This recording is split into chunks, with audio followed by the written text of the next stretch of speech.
The silence in the mess hall was deafening. 200 Marines sat frozen, their forks suspended halfway to their mouths, as they watched Captain Adriana Reyes slowly rise from the concrete floor where Colonel Harrison Vance had just put her. Blood trickled from her split lip, but her dark eyes blazed with something far more dangerous than pain. What happened next would send shockwaves through Fort Thunderbird and change everything these battle-hardened warriors thought they knew about courage, respect, and what it truly meant to serve their country. Before we jump back in, tell us where you're tuning in from. And if this story touches you, make sure you're subscribed, because tomorrow, I've saved something extra special for you. But this story didn't begin in that mess hall on that scorching Arizona afternoon in July 1994. It began 3 months earlier, in the sterile corridors of the Pentagon, where decisions were made that would set Captain Adriana Reyes on a collision course with one of the most powerful and corrupt officers in the United States Marine Corps. Fort Thunderbird sprawled across the Sonoran Desert like a monument to American military might. The base, established in 1943 during World War II, had evolved into one of the premier training facilities for Marine Special Operations. Here, in the unforgiving heat of the Arizona wilderness, the Corps forged its finest warriors, testing them against both the elements and each other in exercises that separated the elite from the merely excellent. Captain Adriana Reyes had arrived at Thunderbird 6 weeks earlier, her transfer papers bearing the signature of General Patricia Hawthorne herself. At 29, Adriana carried herself with the quiet confidence of someone who had earned every ribbon on her chest the hard way. Her olive skin bore the bronze of countless deployments, and her black hair was pulled back in a regulation bun, so tight it seemed to mirror the discipline that defined her every movement. She was the daughter of immigrants from El Salvador, raised in the tough neighborhoods of East Los Angeles where survival meant learning to fight before you learned to read. The Marine Corps had been her salvation, offering structure, purpose, and a chance to prove that a poor girl from the barrio could stand shoulder to shoulder with America's finest warriors. She had graduated second in her class from Officer Candidate School at Quantico, earned her silver jump wings at Fort Benning, and completed the grueling Combat Engineer Officer course with honors that still stood as records. But Fort Thunderbird was different. This was Colonel Harrison Vance's kingdom, and he ruled it with an iron fist wrapped in regulation velvet. Vance was old Corps, a Vietnam veteran whose chest displayed enough ribbons to outfit a parade. His silver hair was cropped to military perfection, his uniform pressed to razor sharpness, and his pale blue eyes held the cold calculation of a man who had killed enemies of America in jungles half a world away. To his superiors at Marine Corps headquarters, Vance was the perfect officer, decorated, disciplined, and dedicated to maintaining the highest standards of military excellence. His training programs produced some of the finest Marines in the Corps, and his efficiency reports were legendary for their attention to detail and uncompromising standards. What those superiors didn't see was how Vance ran his personal kingdom. Behind the polished facade of military professionalism, Fort Thunderbird operated under a different set of rules, Vance's rules. Here, he decided who advanced and who stagnated. He determined which officers received plum assignments and which found themselves counting inventory in supply closets. Most importantly, he made it crystal clear that challenging his authority, questioning his decisions, or failing to show proper deference would result in swift and merciless consequences. For 6 weeks, Captain Reyes had navigated this treacherous terrain with the same tactical precision she applied to combat operations. She observed, adapted, and executed her duties with flawless professionalism. As the new combat engineer officer, she was responsible for training Marine demolition specialists, overseeing explosive ordnance disposal protocols, and ensuring that Thunderbird's training exercises maintained the highest safety standards. It was this last responsibility that would ultimately bring her into direct conflict with Colonel Vance.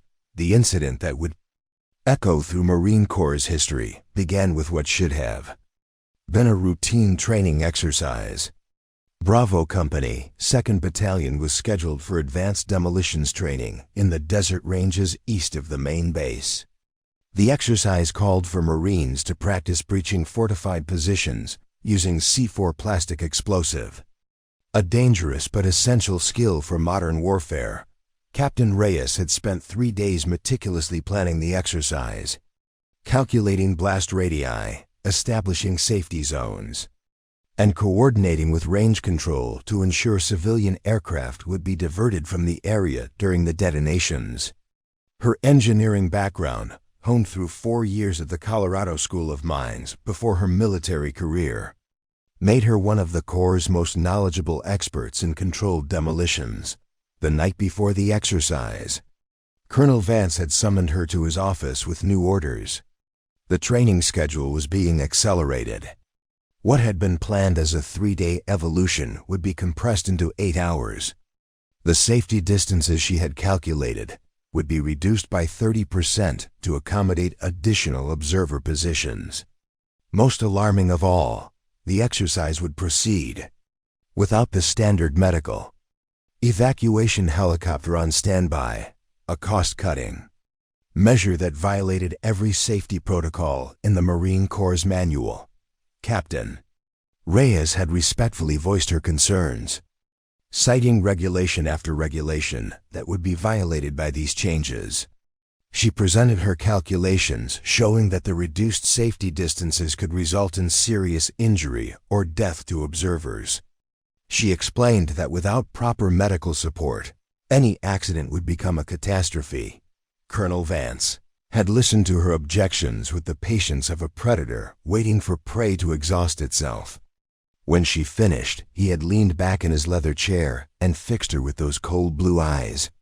"Captain," he had said, his voice carrying the authority of absolute command, "I've been running training exercises since before you were born. I've trained Marines for Vietnam, Grenada, Panama, and the Gulf. I think I can manage a simple demolitions drill without a lecture from some fresh-faced engineer who thinks she knows better than her commanding officer." The dismissal had been clear, but Adriana had stood her ground. "Sir, with respect, these aren't recommendations. These are safety requirements mandated by Marine Corps regulations. If we proceed as you've outlined, someone could be seriously injured or killed." That's when Colonel Vance's mask had slipped for just a moment, revealing the iron-fisted autocrat beneath the polished exterior.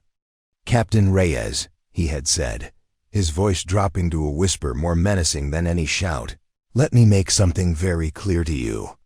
In my corps, officers follow orders. They don't question their superiors, and they certainly don't lecture colonels about regulations. You're new here, so I'll give you one chance to learn your place. You will execute this exercise exactly as I have ordered, or you will find yourself transferred to some godforsaken supply depot in the middle of nowhere, counting beans until your commission expires." The threat had been unmistakable, but so had Captain Reyes's response. Standing at perfect attention, her voice steady and clear, she had replied, "Sir, I cannot in good conscience execute an exercise that I believe will result in injury or death to Marines under my command. I formally request that my objections be noted in the official record." The temperature in the room seemed to drop 20 degrees. Colonel Vance had risen slowly from his chair, his movements deliberate and controlled. "Your objections are noted, Captain. And so is your insubordination. You are relieved of command of this exercise. Report to the mess hall tomorrow at 1200 hours for duty assignment. Major Kellerman will handle the demolitions training." As Captain Reyes had saluted and turned to leave, Colonel Vance had delivered his parting shot. "And Captain, tomorrow you'll learn exactly what happens to officers who forget their place in my command."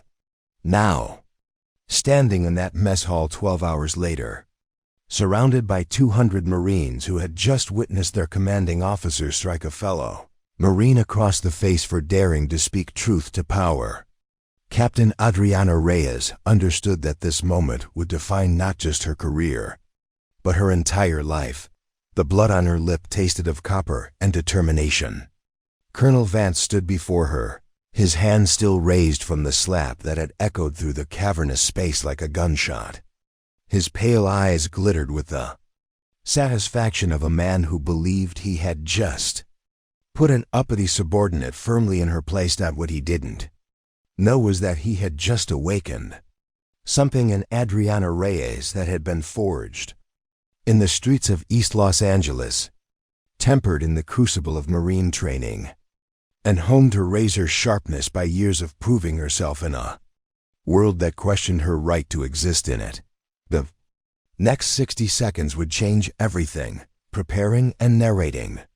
This story took us a lot of time, so if you are enjoying it, subscribe to our channel. It means a lot to us. Now back to the story. The mess hall at Fort Thunderbird buzzed with the familiar sounds of Marines at midday chow. Steel trays clattered against metal tables, boots scraped across polished concrete floors, and 200 voices created a low rumble of conversation that echoed off the high ceilings. The cavernous space, designed to feed an entire battalion simultaneously, stretched nearly the length of a football field. Its walls lined with Marine Corps banners and portraits of legendary commanders dating back to the Battle of Belleau Wood. Captain Adriana Reyes sat alone at a corner table, picking at her regulation meal of meatloaf, mashed potatoes, and green beans. Her isolation wasn't accidental. Word had spread quickly through the tight-knit community of Fort Thunderbird about her confrontation with Colonel Vance the previous evening. In the rigid hierarchy of military life, challenging a commanding officer was tantamount to professional suicide, and most Marines were smart enough to avoid guilt by association. She understood their distance. These were good Marines, career professionals who had families to feed and futures to protect. Aligning themselves with an officer who had openly defied Colonel Vance would be career suicide. Still, the isolation stung more than she cared to admit. After 6 weeks at Thunderbird, she had begun to feel like she might finally find acceptance in this elite community. That illusion had been shattered the moment she chose principle over politics. At precisely 1,200 hours, the mess hall's main doors burst open with a bang that silenced every conversation in the vast space.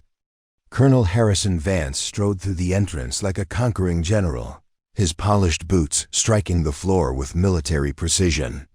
Behind him marched Major Robert Kellerman, the base operations officer who had taken over the demolitions exercise, and Sergeant Major Thomas Rodriguez, Vance's right-hand enlisted, man whose loyalty to the colonel was legendary throughout the Corps. Every Marine in the mess hall immediately snapped to attention, chairs scraping backwards as 200 bodies rose as one. The sound echoed through the space like thunder, followed by absolute silence broken only by the mechanical hum of the kitchen's industrial refrigeration units. "As you were," Vance commanded, his voice carrying easily across the vast space. The Marines resumed their seats, but the tension remained palpable. This was highly unusual. Commanding officers didn't typically make dramatic entrances during chow time unless something significant was happening. Colonel Vance's pale blue eyes swept across the mess hall until they found their target. Captain Adriana Reyes remained standing at her corner table, her posture ramrod straight, her dark eyes meeting his gaze without flinching. The distance between them seemed to crackle with electricity as the assembled Marines sensed they were about to witness something unprecedented. "Captain Reyes," Vance called out, his voice carrying the authority of absolute command. Front and center. The walk from her table to the center of the mess hall felt like the longest 100 yards of Adriana's life. Every eye in the room followed her movement, and she could feel the weight of their collective attention pressing down on her shoulders. Her boots clicked against the polished concrete in perfect rhythm. each step a testament to the discipline that had been drilled into her through years of military service. She halted exactly 3 feet from Colonel Vance and executed a perfect salute. "Captain Reyes reporting as ordered, sir." Vance let her salute hang in the air for several seconds, longer than regulation required, before returning it with deliberate slowness. The psychological warfare was subtle but unmistakable, a reminder of who held power in this relationship. "Captain," Vance began, his voice pitched loud enough for every Marine in the mess hall to hear clearly. "I've had time to reflect on our conversation last evening, and I believe there are some lessons that need to be shared with our Marines about leadership, discipline, and the proper relationship between junior and senior officers." Adriana felt her stomach tighten, but maintained her military bearing.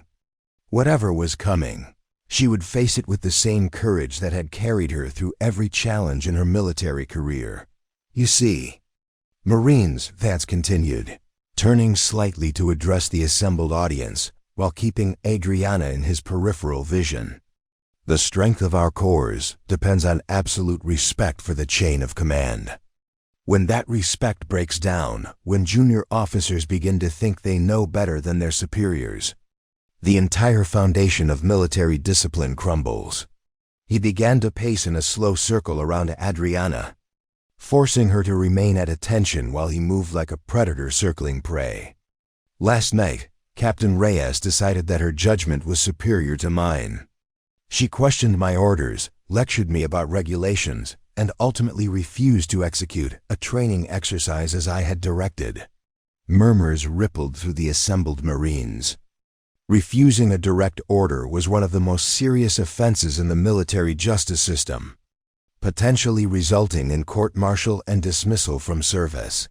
"Now, I'm sure Captain Reyes believed she was acting from noble motives," Vance continued, his voice dripping with condescension. "Perhaps she thought she was protecting her Marines or upholding some higher principle. But what she actually demonstrated was the arrogance that comes from too much education and too little experience in the real corps." The personal attack hit its mark. Adriana's jaw tightened almost imperceptibly, but she maintained her position of attention. Around the mess hall, she could see Marines exchanging glances, some nodding in agreement with their commanding officer, others looking uncomfortable with the public humiliation unfolding before them. "The truth is," Vance said, stopping directly in front of Adriana and fixing her with his cold stare, "Captain Reyes represents everything that's wrong with the modern military. Affirmative action appointments, social engineering, the belief that a college degree makes someone qualified to lead Marines who've bled for this country. The racism and sexism in his words hung in the air like poison gas." Adriana felt her hands clench into fists at her sides, but forced herself to remain motionless. This was exactly what Vance wanted, to provoke her into losing control, to justify whatever punishment he had planned. "So let me make this crystal clear to every Marine in this room," Vance announced, his voice rising to address the entire mess hall. "In my corps, orders are followed without question.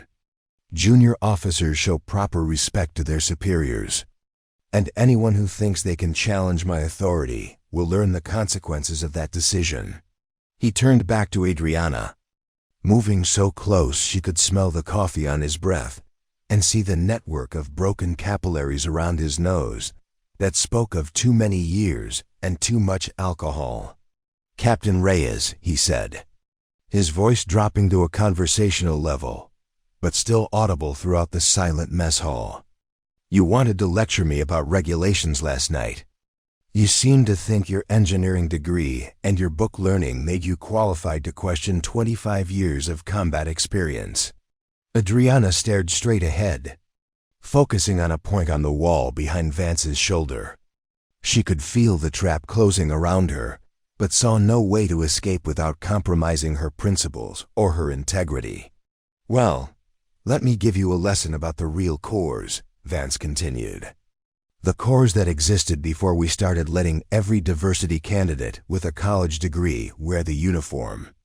In the real corps, junior officers understand their place. They show proper deference to their superiors. And they never, ever mistake book learning for warrior wisdom. The colonel's voice grew harder, more menacing. So here's how this is going to work, Captain. You're going to apologize to me and to these Marines for your insubordination last night. You're going to acknowledge that your actions were inappropriate and unprofessional. And you're going to commit to following orders without question in the future. The demand hung in the air like a sword over Adriana's head. Around the mess hall, 200 Marines waited to see how she would respond. Some hoped she would apologize, ending this uncomfortable public spectacle. Others seemed to relish the entertainment of watching an officer's career destroyed in real time. Adriana took a deep breath, feeling the weight of the moment pressing down on her shoulders. Everything she had worked for, every sacrifice she had made to earn her place in the corps, hung in the balance. Apologizing would save her career, allow her to continue serving the country she loved, and avoid the professional destruction that Vance clearly had planned for her, but it would also mean abandoning every principle she believed in. Betraying the oath she had sworn to protect the Marines under her command, and accepting a system that valued blind obedience over moral courage. When she spoke, her voice was clear and steady, carrying easily across the silent mess hall. Sir, I respectfully decline to apologize for upholding my sworn duty to protect the Marines under my command. My objections to yesterday's exercise were based on legitimate safety concerns that remain valid regardless of my rank or your experience. I stand by my actions and my commitment to Marine Corps regulations. The silence that followed was so complete that the sound of Adriana's own heartbeat seemed to echo in her ears. Colonel Vance's face transformed, his professional mask slipping to reveal the rage beneath. "You arrogant little girl," he snarled, his voice losing all pretense of military courtesy. "Do you have any idea who you're talking to? I've been fighting this country's wars since before you were born. I've buried Marines who were worth 10 of you. And you think you can stand there and lecture me about duty?" His hand moved so fast that Adriana barely saw it coming. The open palm slap across her face sounded like a gunshot in the silent mess hall, the crack echoing off the high ceilings and causing several Marines to gasp in shock. The blow staggered her, sending her stumbling backwards as pain exploded across her left cheek. Blood immediately began to flow from her split lip, and the taste of copper filled her mouth.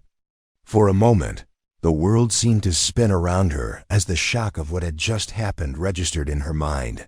Colonel Harrison Vance, a senior officer in the United States Marine Corps, had just struck a junior officer in front of 200 witnesses. In that moment, he had violated every principle of military leadership, every standard of professional conduct, and every regulation governing officer behavior. As Adriana steadied herself and wiped the blood from her mouth, she became aware of the absolute silence surrounding her. 200 Marines sat frozen in their seats, unable to believe what they had just witnessed. This wasn't discipline or leadership. It was abuse of power, pure and simple. And in that moment, as she felt the blood on her lip and saw the satisfaction in Colonel Vance's cold blue eyes, Captain Adriana Reyes made a decision that would change everything. The little girl from East Los Angeles, the one who had learned to fight before she could read, the one who had clawed her way from the barrio to the Marine Corps through sheer determination and unbreakable will, began to rise to the surface. Colonel Vance had just made the biggest mistake of his military career. He had forgotten that some Marines bite back. The blood trickling from Captain Adriana Reyes's split lip seemed to hang in the air like a crimson declaration of war. The metallic taste filled her mouth as she slowly straightened, her dark eyes never leaving Colonel Vance's face. Around them, 200 Marines remained frozen in a tableau of shock and disbelief, their lunch trays forgotten as they witnessed something that would be burned into their memories forever. Colonel Vance stood before her, his chest rising and falling with the adrenaline of his assault, his pale blue eyes glittering with satisfaction. For 25 years, he had ruled through intimidation and fear, and striking a subordinate officer had always been the ultimate expression of his power. In his mind, he had just delivered the decisive blow that would crush any remaining defiance from this uppity engineer who dared to question his authority.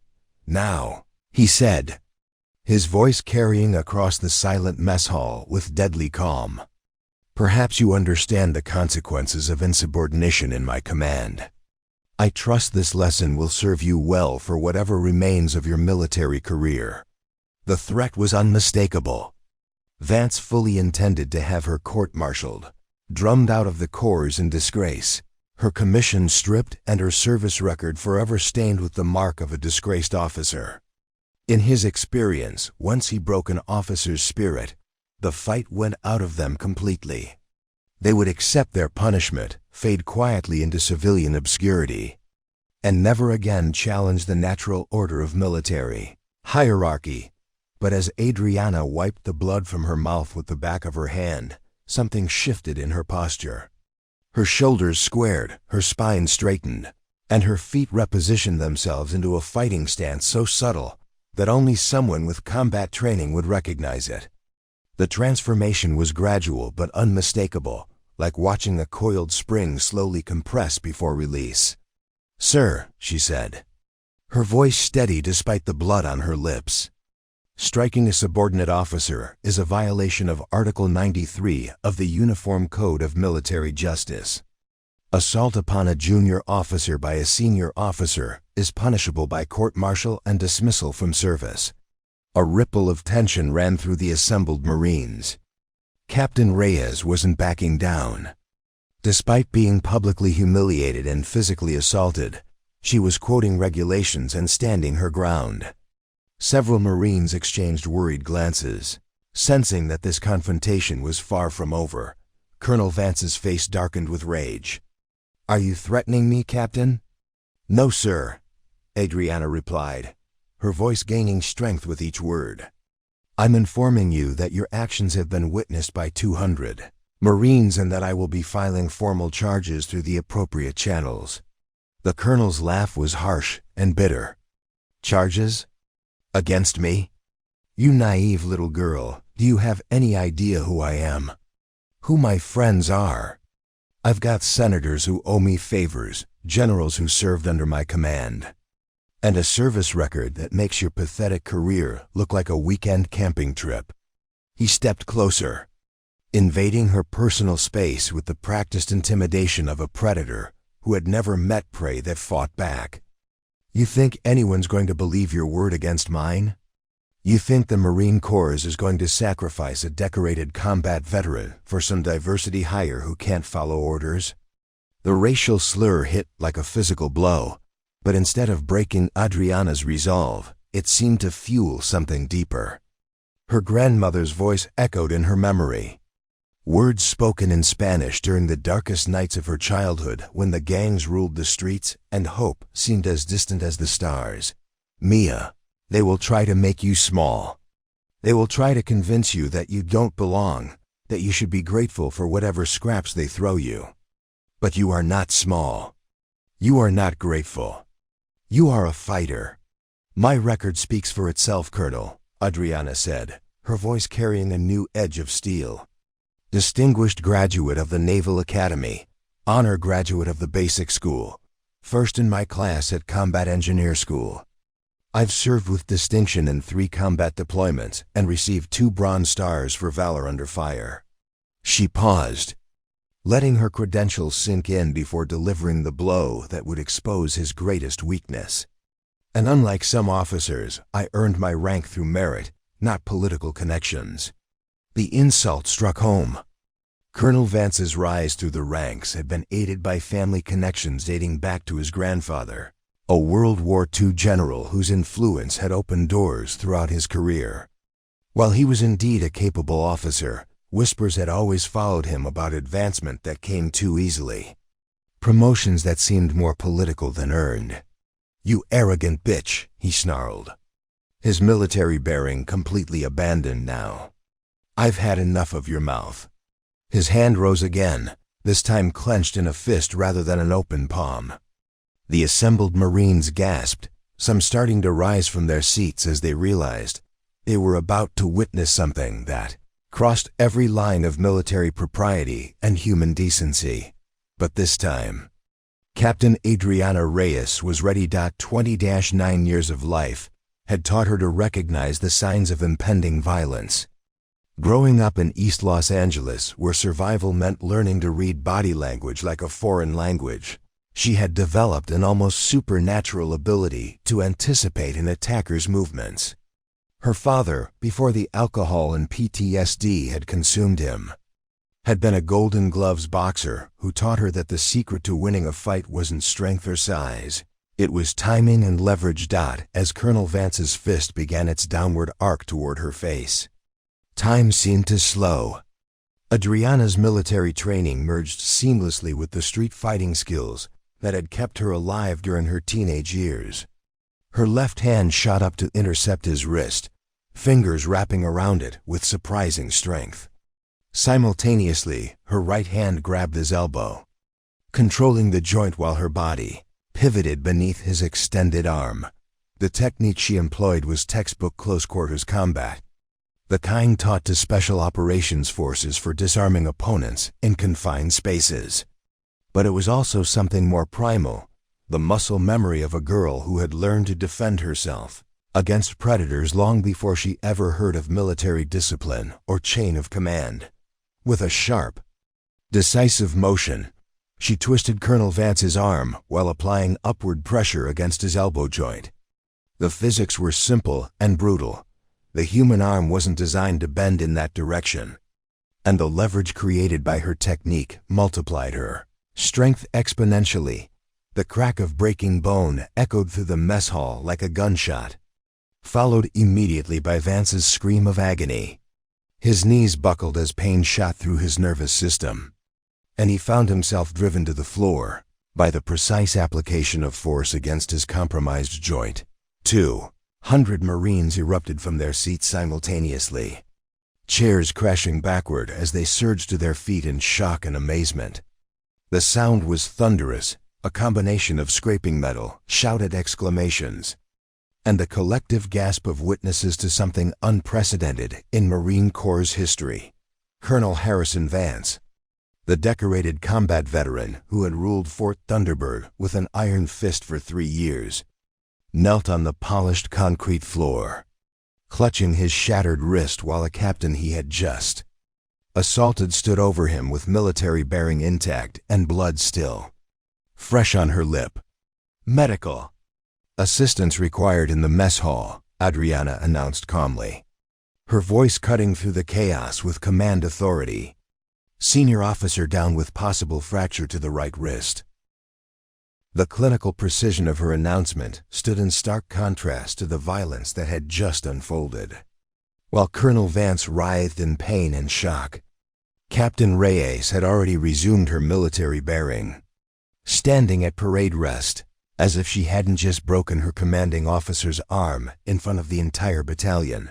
Sergeant Major Rodriguez, who had stood frozen throughout the entire confrontation, finally found his voice. "What the hell just happened here?"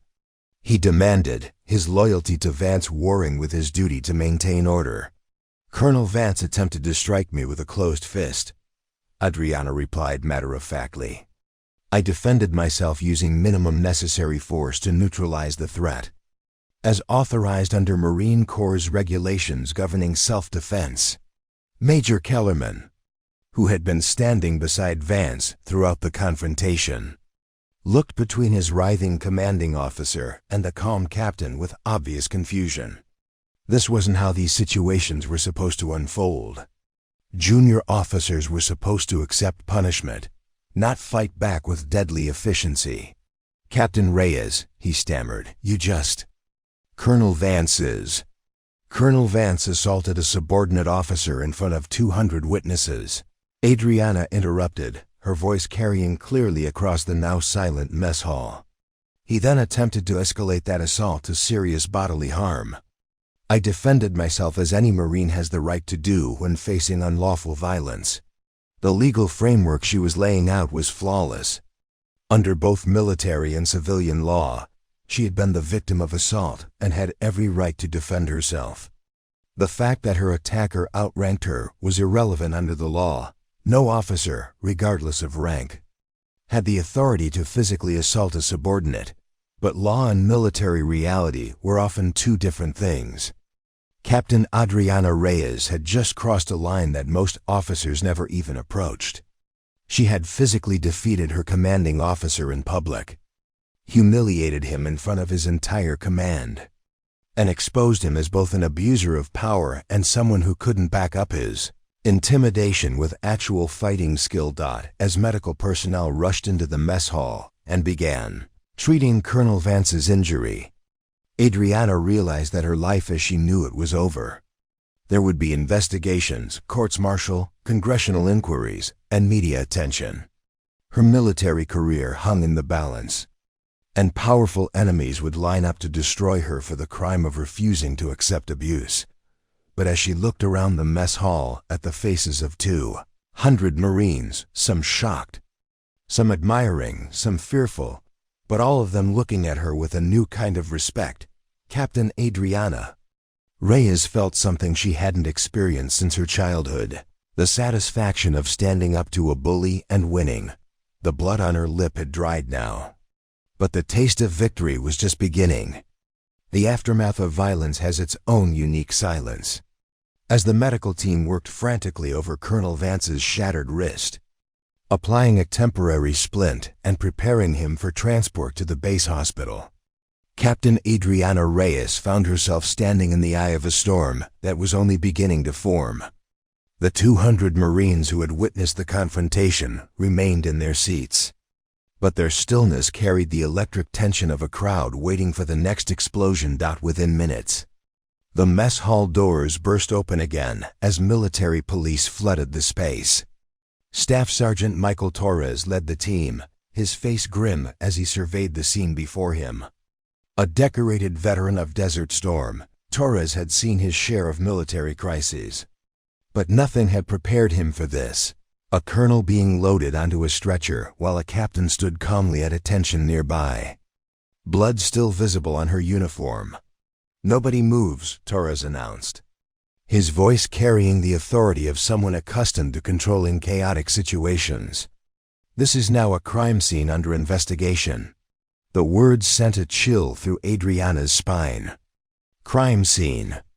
In the space of 5 minutes, she had gone from being a decorated Marine officer to a potential criminal facing assault charges against her commanding officer. The irony wasn't lost on her.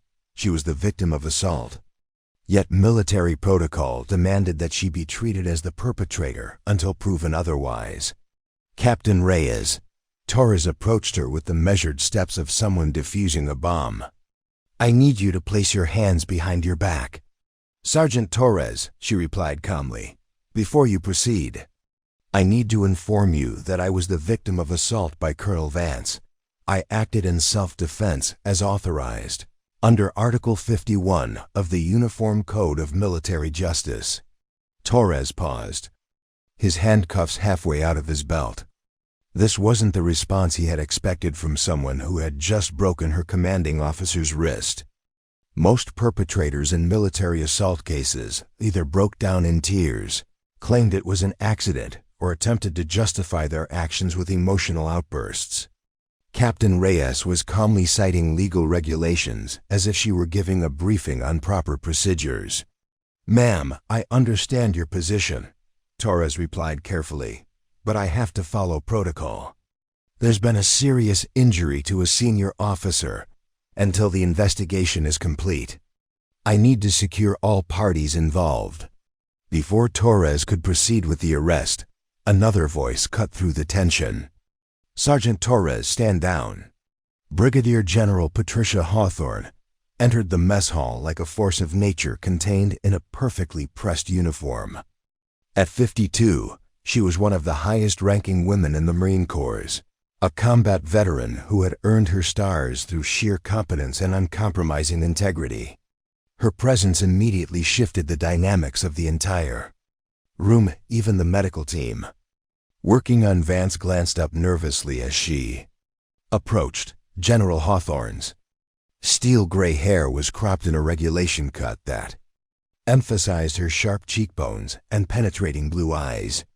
She moved with the fluid grace of someone who had spent decades proving herself in rooms full of men who questioned her right to be there. Her uniform bore the ribbons of 3 combat deployments, including a Purple Heart earned when her convoy was ambushed outside Fallujah in 2004. General on deck. Sergeant Major Rodriguez called out, his voice cracking slightly. The assembled Marines snapped to attention with military precision, their movements creating a thunderous symphony of scraping chairs and clicking heels. "As you were," Hawthorne commanded, her voice carrying easily across the vast space. She surveyed the scene with the calculating gaze of someone who had spent her career making difficult decisions under impossible circumstances. Her eyes lingered on Colonel Vance as he was loaded onto the stretcher, noting the way he avoided eye contact and the defensive posture of his uninjured arm. Then her gaze shifted to Captain Reyes, taking in the blood on her lip, the perfect military bearing despite her obvious injuries, and the calm determination in her dark eyes. "Captain Reyes," General Hawthorne said, her voice neutral but commanding. "Report." Adriana stepped forward and executed a crisp salute. "Ma'am," at approximately 12:05 hours, Colonel Vance entered the mess hall and ordered me to front and center. He then proceeded to publicly berate me for my refusal to execute a training exercise that violated multiple safety regulations. When I declined to apologize for upholding my sworn duty, he struck me across the face with an open hand. She paused, touching the dried blood on her lip. When he raised his fist to strike me again, I defended myself using minimum necessary force to neutralize the threat. Colonel Vance's injury resulted from his resistance to a standard defensive maneuver. General Hawthorne listened without interruption, her expression revealing nothing of her thoughts. Around them, the assembled Marines hung on every word, aware they were witnessing something that would be discussed in Marine Corps' history books for decades to come. "And the 200 witnesses to this event?" Hawthorne inquired, gesturing to the assembled Marines. "They can confirm that Colonel Vance struck me first, ma'am, and that he attempted to strike me again before I defended myself."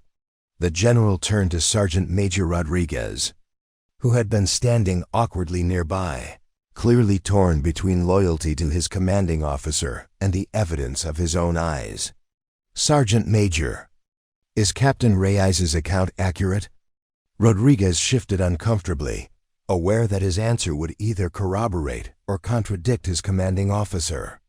But 30 years in the Marine Corps had taught him that integrity was more valuable than loyalty to any individual, even one who held his career in their hands.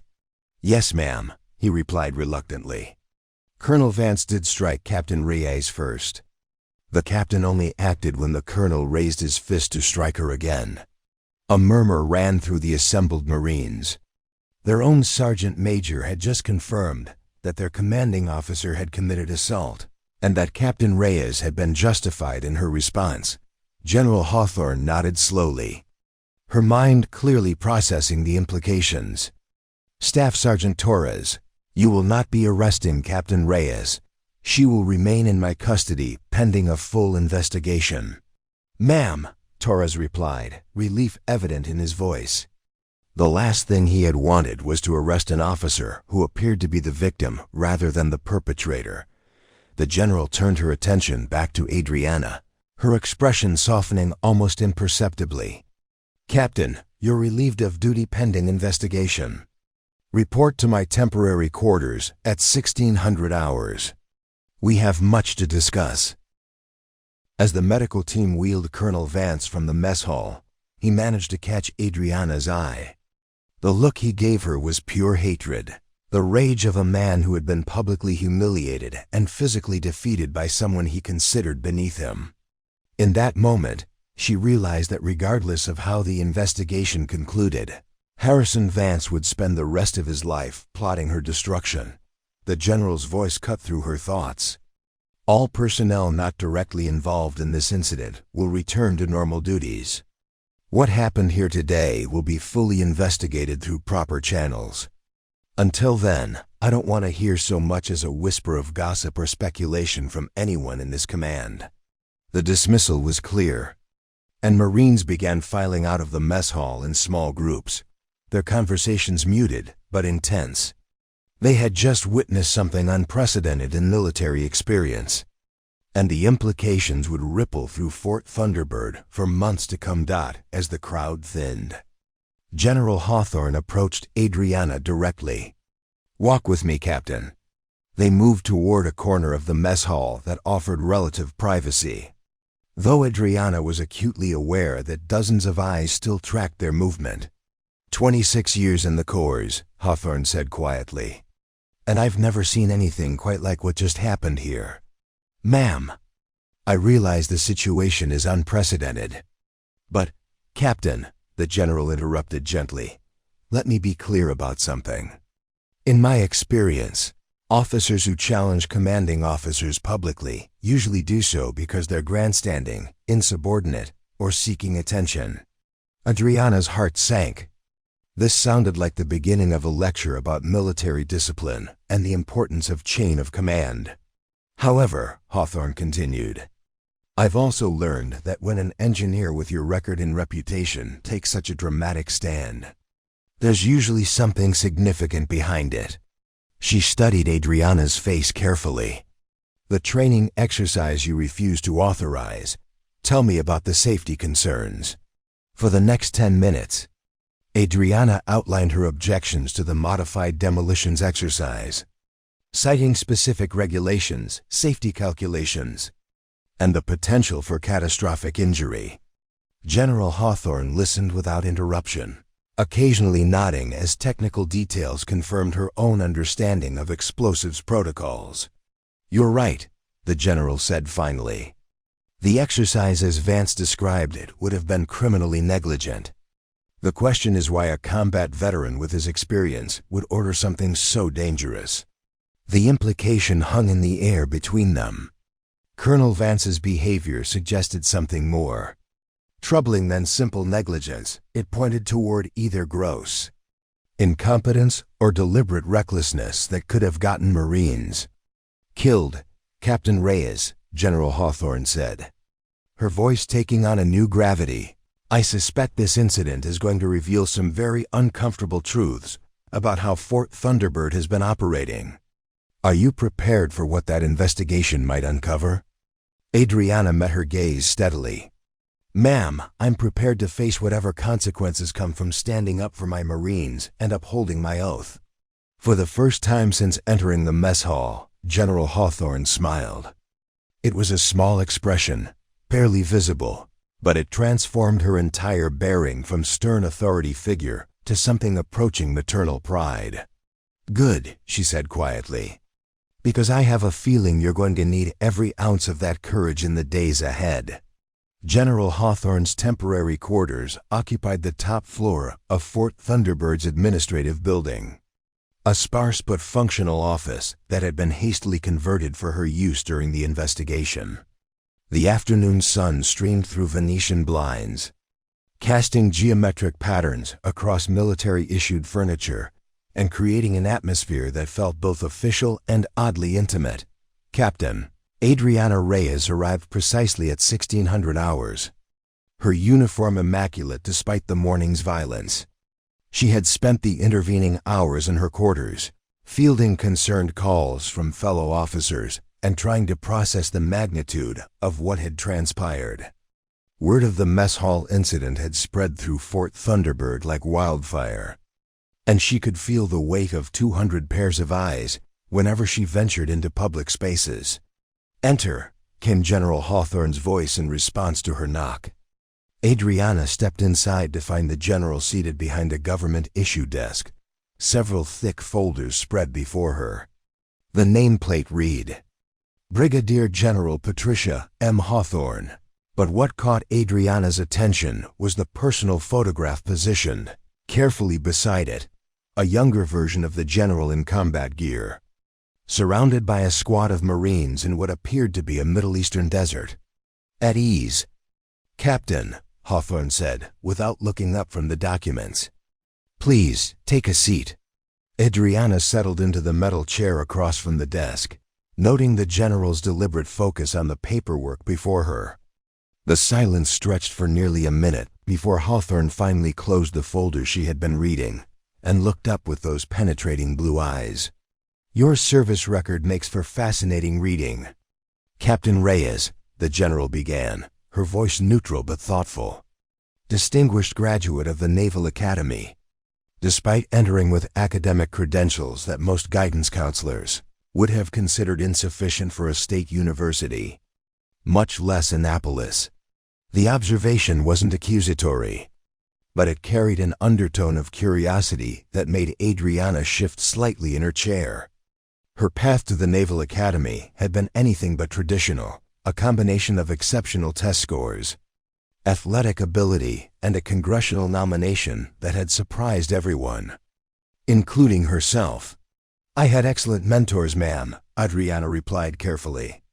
"My high school JROTC instructor, Gunnery Sergeant Martinez, refused to let me settle for less than my potential." General Hawthorne nodded, making a note on a legal pad. "Gunnery Sergeant Carlos Martinez, retired. Served 3 tours in Vietnam, earned a Navy Cross at Khe Sanh. Yes. I spoke with him this morning." The revelation that the general had already contacted her old instructor sent a chill through Adriana's spine. This wasn't a casual review of her file. It was a comprehensive background investigation being conducted in real time. "Martinez had some interesting things to say about you," Hawthorne continued, flipping to another page in her notes.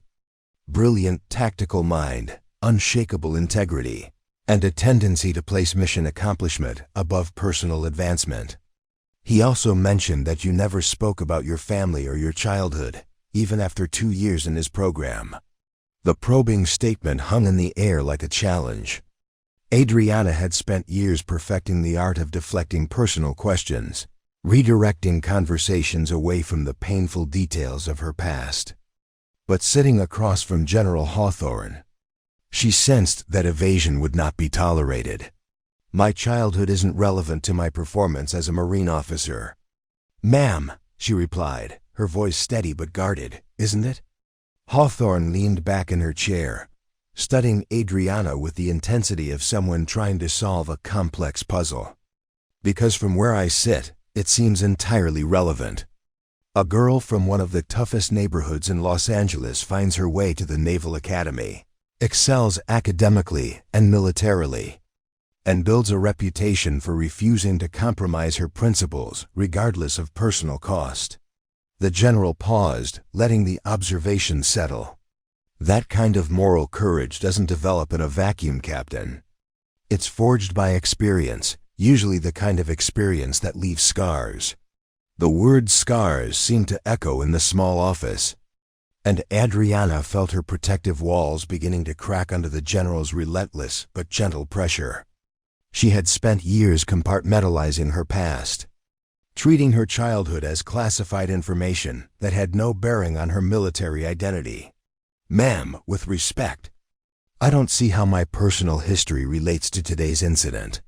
General Hawthorne stood and moved to the window, her hands clasped behind her back as she gazed out at the desert landscape surrounding Fort Thunderbird. The gesture was reminiscent of every commanding officer Adriana had ever served under. But there was something different in the general's bearing, a weariness that spoke of battles fought on multiple fronts. "Let me tell you about my personal history." "Captain," Hawthorne said, her voice taking on a reflective quality, "I grew up in a military family. My father was a colonel, my grandfather a general. I was supposed to marry a nice officer, support his career, and raise the next generation of military brats." She turned from the window, her expression revealing a vulnerability that contrasted sharply with her command presence. "Instead, I chose to serve. And for 30 years, I've fought the same battle you're fighting now, proving that I belong in a profession that questions my right to exist in it. The parallel was unmistakable, and Adriana felt something shift in her perception of the woman before her. General Hawthorne wasn't just investigating the incident with Colonel Vance. She was recognizing a kindred spirit who had walked a similar path through hostile territory. The difference between us, Hawthorne continued, returning to her seat, is that I had advantages you never enjoyed. Family connections, financial security, social capital that opened doors and smoothed rough edges. You've had to fight for everything you've achieved.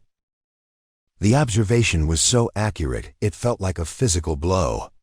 Adriana had never articulated it quite that way, but the general had captured the essential truth of her military experience, every promotion earned through exceptional performance, every assignment secured despite rather than because of institutional support.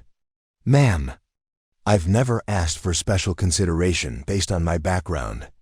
Of course you haven't, Hawthorne replied with something approaching admiration.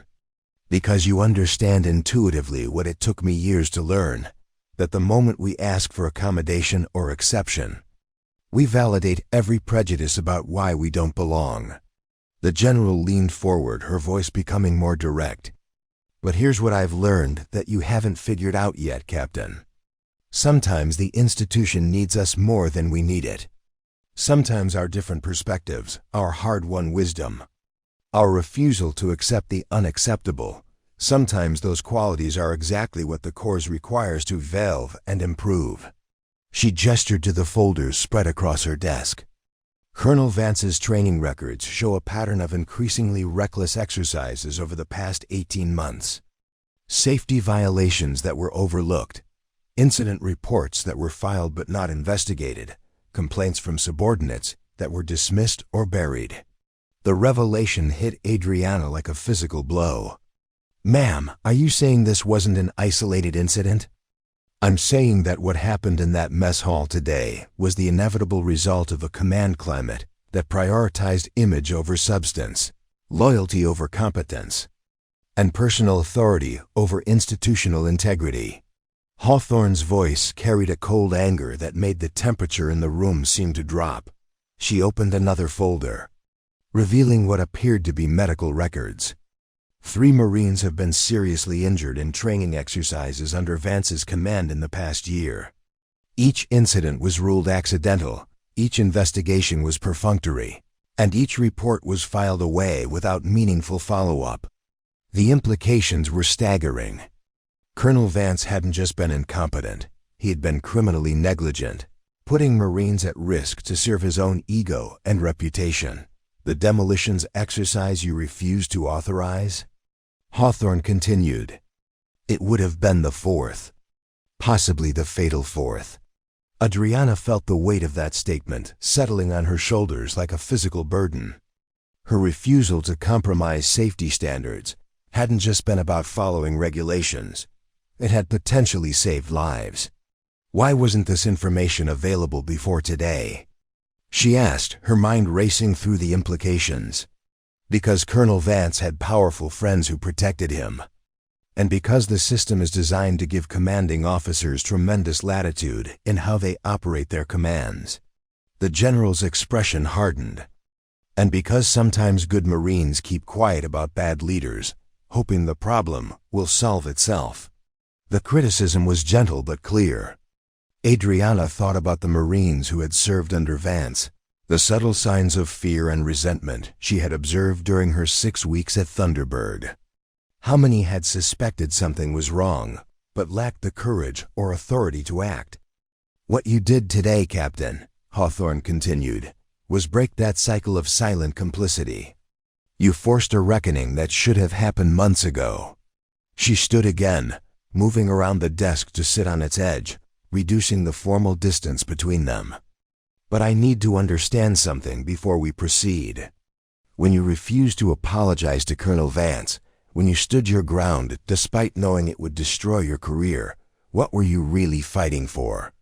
The question cut to the heart of everything Adriana had struggled to articulate, even to herself.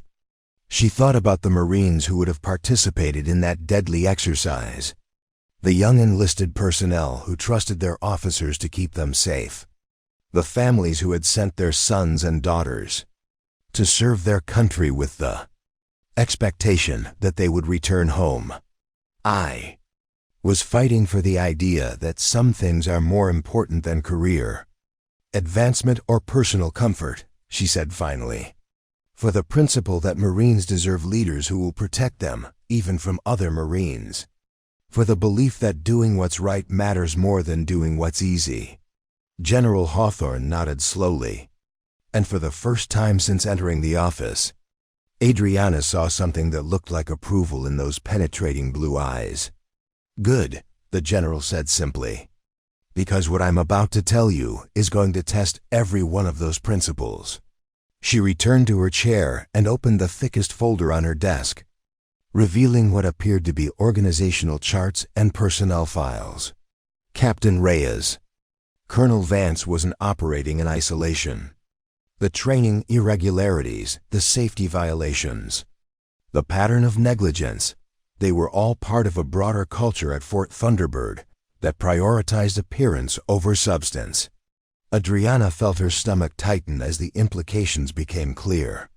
This wasn't just about one bad commanding officer. It was about systemic corruption that reached throughout the base's command structure.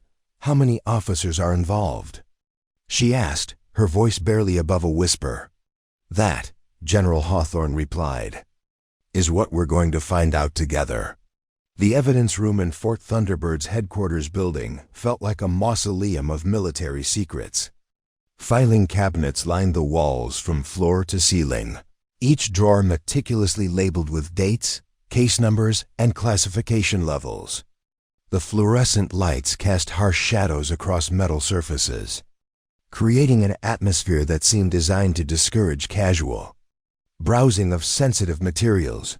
General Hawthorne moved through the narrow aisles with the confidence of someone who had spent decades navigating bureaucratic mazes.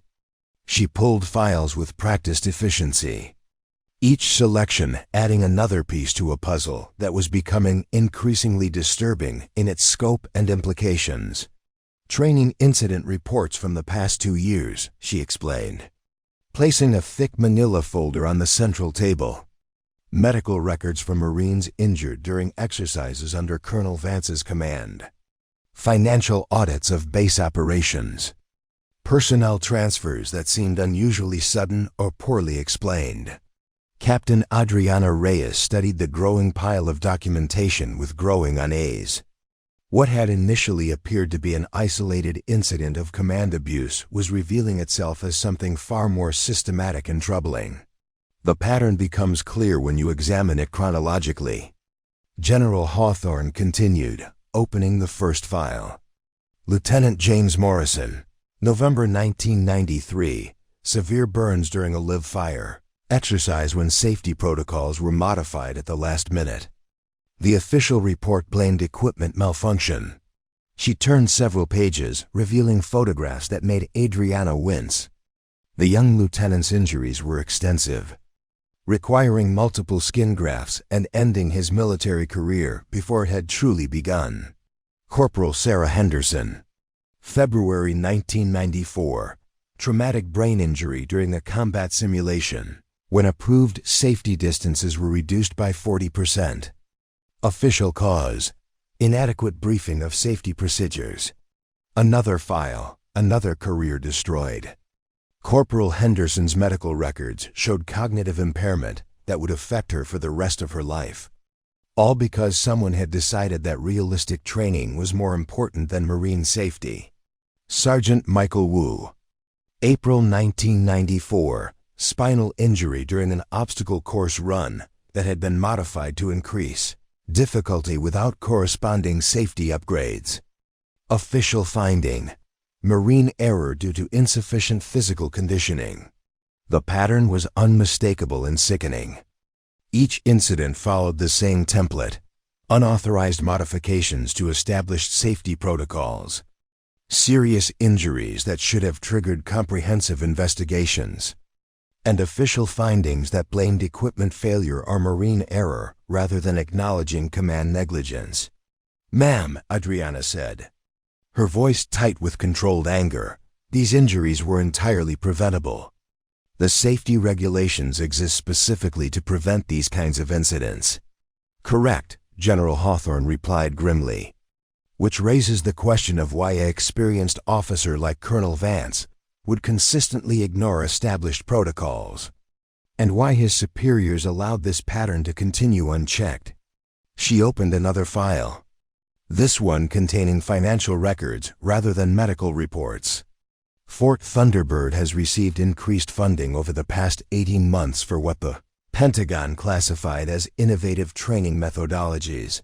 The budget line items are vague, but they total nearly $3 million in discretionary spending.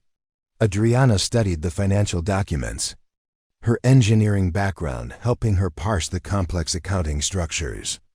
"Ma'am, these funding streams appear to be tied to training performance metrics and injury rates. The base receives more money for maintaining high training intensity while keeping official injury reports low." The implication was staggering. The military bureaucracy had created financial incentives for commanders to push training beyond safe limits while simultaneously pressuring them to underreport or mischaracterize injuries that resulted from that reckless approach.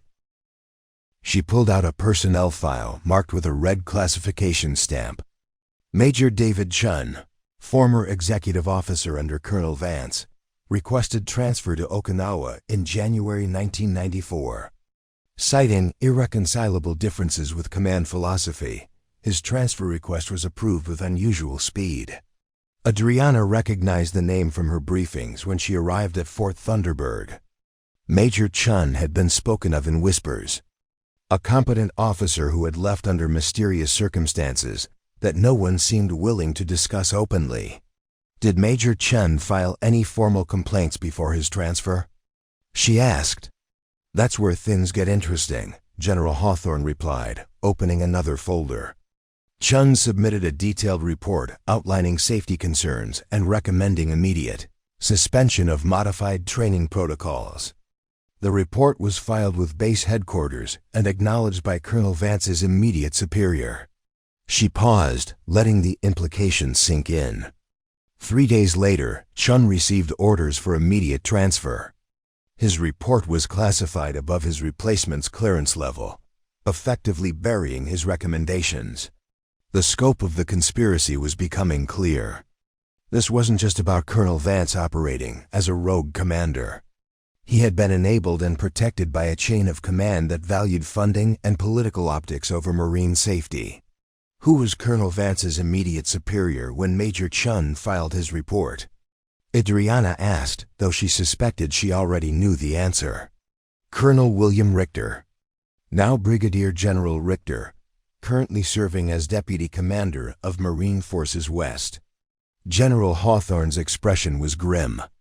A rising star in the Corps with strong political connections and a reputation for achieving results, regardless of obstacles. The revelation hit Adriana like a physical blow. General Richter was one of the most respected officers in the Marine Corps, widely considered a future commandant. If he had been complicit in covering up Vance's misconduct, the implications reached to the highest levels of military leadership. "Ma'am, are you suggesting that General Richter was aware of the safety violations and chose to ignore them?" "I'm suggesting that we need to examine all possibilities," General Hawthorne replied carefully. "The financial incentives, the pattern of cover-ups, the systematic suppression of dissent. These things don't happen without institutional support." She moved to another filing cabinet and retrieved a folder marked with multiple security classifications. This contains copies of all official communications between Fort Thunderbird and higher headquarters over the past 2 years. What you'll find is a carefully crafted narrative that portrays Vance as an innovative commander achieving exceptional results through cutting-edge training methodologies. Adriana opened the folder and began reading.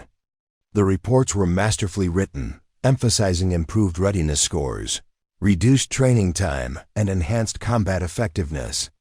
There was no mention of modified safety protocols, injured Marines, or the systematic pressure applied to suppress incident reports. These reports make it sound like Colonel Vance was revolutionizing Marine training, she observed. Exactly. And that narrative served multiple purposes.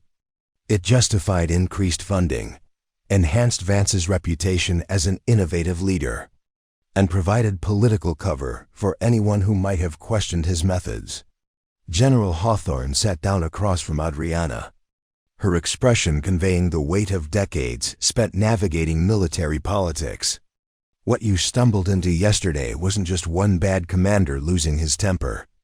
It was the moment a carefully constructed house of lies finally collapsed under the weight of its own contradictions. The enormity of the situation began to settle on Adriana's shoulders. Her confrontation with Colonel Vance had exposed not just individual misconduct, but a systemic failure that implicated multiple levels of the Marine Corps' hierarchy. Ma'am, what happens now? How do we proceed when the corruption may extend to general officer level? Very carefully, General Hawthorne replied, and with the understanding that powerful people have invested significant political capital in maintaining the current narrative. She stood and moved to a secure telephone mounted on the wall, its red handset indicating a direct line to encrypted communication networks.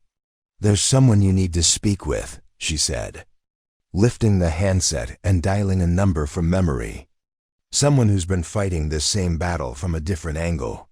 After a brief conversation conducted in code words that Adriana couldn't follow, General Hawthorne hung up the phone and returned to the table.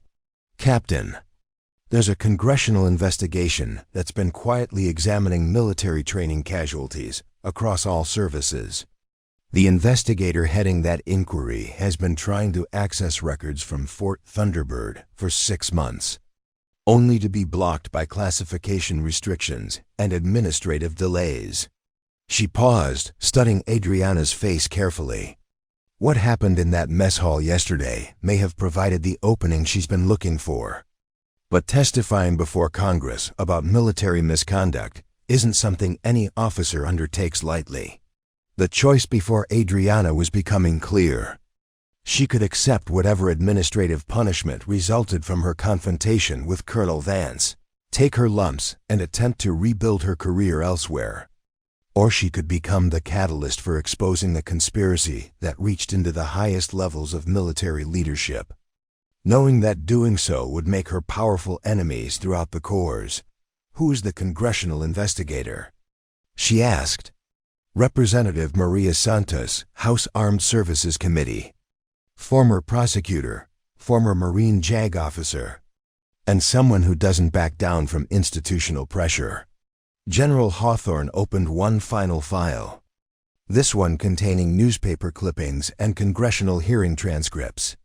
Santos has been investigating a pattern of military training incidents across multiple bases and services.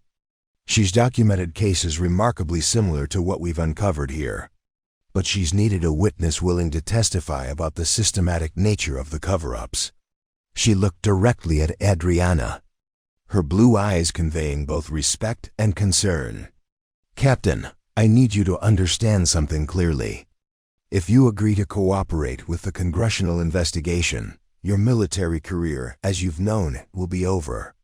You'll face retaliation from powerful officers, harassment from those who see you as a traitor to the institution, and professional isolation that could last for years. The warning was delivered with the matter-of-fact tone of someone who had experienced such retaliation personally. On the other hand, General Hawthorne continued, you'll have the opportunity to prevent future Marines from suffering the kind of injuries we've documented here. You'll be exposing a system that prioritizes funding over safety, politics over principle, and personal advancement over institutional integrity. Adriana thought about Lieutenant Morrison's burned hands, Corporal Henderson's traumatic brain injury, Sergeant Wu's shattered spine. She thought about the Marines who would participate in next week's modified demolitions exercise if nothing changed. The young men and women who trusted their leaders to keep them safe while pushing them to excel. "Ma'am, when do I speak with Representative Santos?" General Hawthorne smiled, the first genuine expression of warmth Adriana had seen from her. "She's flying in tonight. You'll meet with her tomorrow morning at 0800 hours." As they prepared to leave the evidence room, General Hawthorne placed a hand on Adriana's shoulder. "Captain, what you're about to do takes a different kind of courage than anything they teach at the basic school. Are you ready?" Adriana thought about the scared girl from East Los Angeles who had found salvation in the Marine Corps, about the promises she had made to protect and serve, about the oath she had sworn to defend the Constitution against all enemies, foreign and domestic. "Yes, ma'am. I'm ready." The secure conference room in the base's intelligence wing had been swept for electronic surveillance 3 times before Representative Maria Santos arrived at Fort Thunderbird. The room itself was a testament to military paranoia: reinforced walls, no windows, and electromagnetic shielding that could block any attempt at remote monitoring. It was the kind of space where careers were made and destroyed, where secrets were shared and buried with equal efficiency. Captain Adriana Reyes arrived 15 minutes early. Her dress blue uniform immaculate despite the sleepless night. She had spent reviewing documents and preparing for what might be the most important conversation of her life. The weight of the evidence folders in her briefcase seemed to grow heavier with each step, as if the documentation itself understood the magnitude of what was about to unfold. Representative Santos entered precisely at 0800 hours, flanked by 2 staff members and carrying herself with the bearing of someone accustomed to walking into hostile territory. At 45, she possessed the lean build and alert eyes of her former career as a Marine JAG officer, combined with the polished appearance demanded by congressional service. Her dark hair was pulled back in a severe bun, and her navy blue suit was tailored with military precision. "Captain Reyes," she said, extending her hand with a firm grip that conveyed both respect and assessment. "Representative Maria Santos, thank you for agreeing to speak with me." "Ma'am, it's an honor to meet you," Adriana replied, noting the slight accent that revealed Santos's Puerto Rican heritage. According to the briefing materials General Hawthorne had provided, Santos had grown up in San Juan before earning her way to law school and eventually the Marine Corps. "The honor is mine, Captain. What you did in that mess hall took considerable courage." Santos settled into her chair with the fluid grace of someone comfortable in positions of authority. "Now I need to understand whether that courage extends to taking on the entire institutional structure that enabled Colonel Vance's conduct. Her staff members, a young man with the intense focus of a congressional aide and a woman whose bearing suggested military intelligence background, arranged recording equipment and legal documents with practiced efficiency. The formality of the setup drove home the seriousness of what was about to transpire.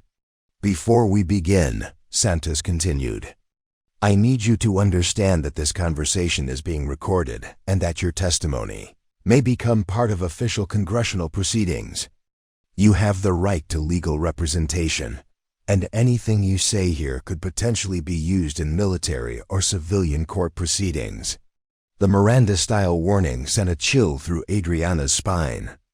She was crossing from witness to potential co-conspirator in exposing military misconduct at the highest levels. "I understand, ma'am. I'm prepared to proceed." "Good." Santos opened a thick briefing folder. "Let's start with what happened yesterday in the mess hall. I want every detail, exactly as it occurred, with particular attention to Colonel Vance's statements about training modifications and safety protocols." For the next hour, Adriana recounted the entire sequence of events, from her initial refusal to authorize the demolitions exercise to the violent confrontation that ended with Colonel Vance's broken wrist. Santos asked pointed questions that revealed her intimate knowledge of military procedures and legal precedents. "The training exercise he ordered you to conduct," Santos said. Consulting her notes, "Can you quantify the specific safety violations that would have resulted?" Adriana opened her briefcase and withdrew the technical calculations she had prepared the night before. "Ma'am, the reduced safety distances would have placed observers within the blast radius of high-order explosions. Based on the quantity of C4 specified and the modified positioning, I calculated a 73% probability of serious injury or death to personnel in the observation areas."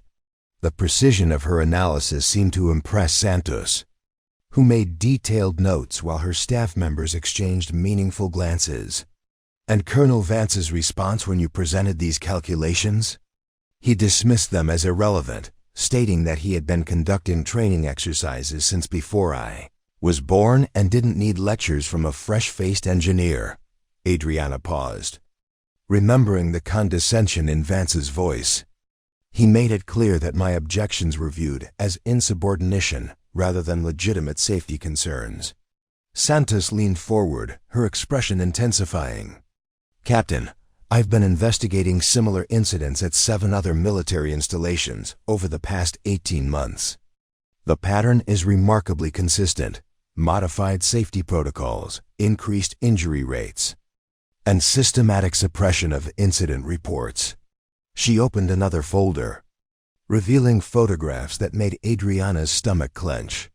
Marines with severe burns, traumatic injuries, and permanent disabilities, all resulting from training exercises that had been modified beyond safe parameters.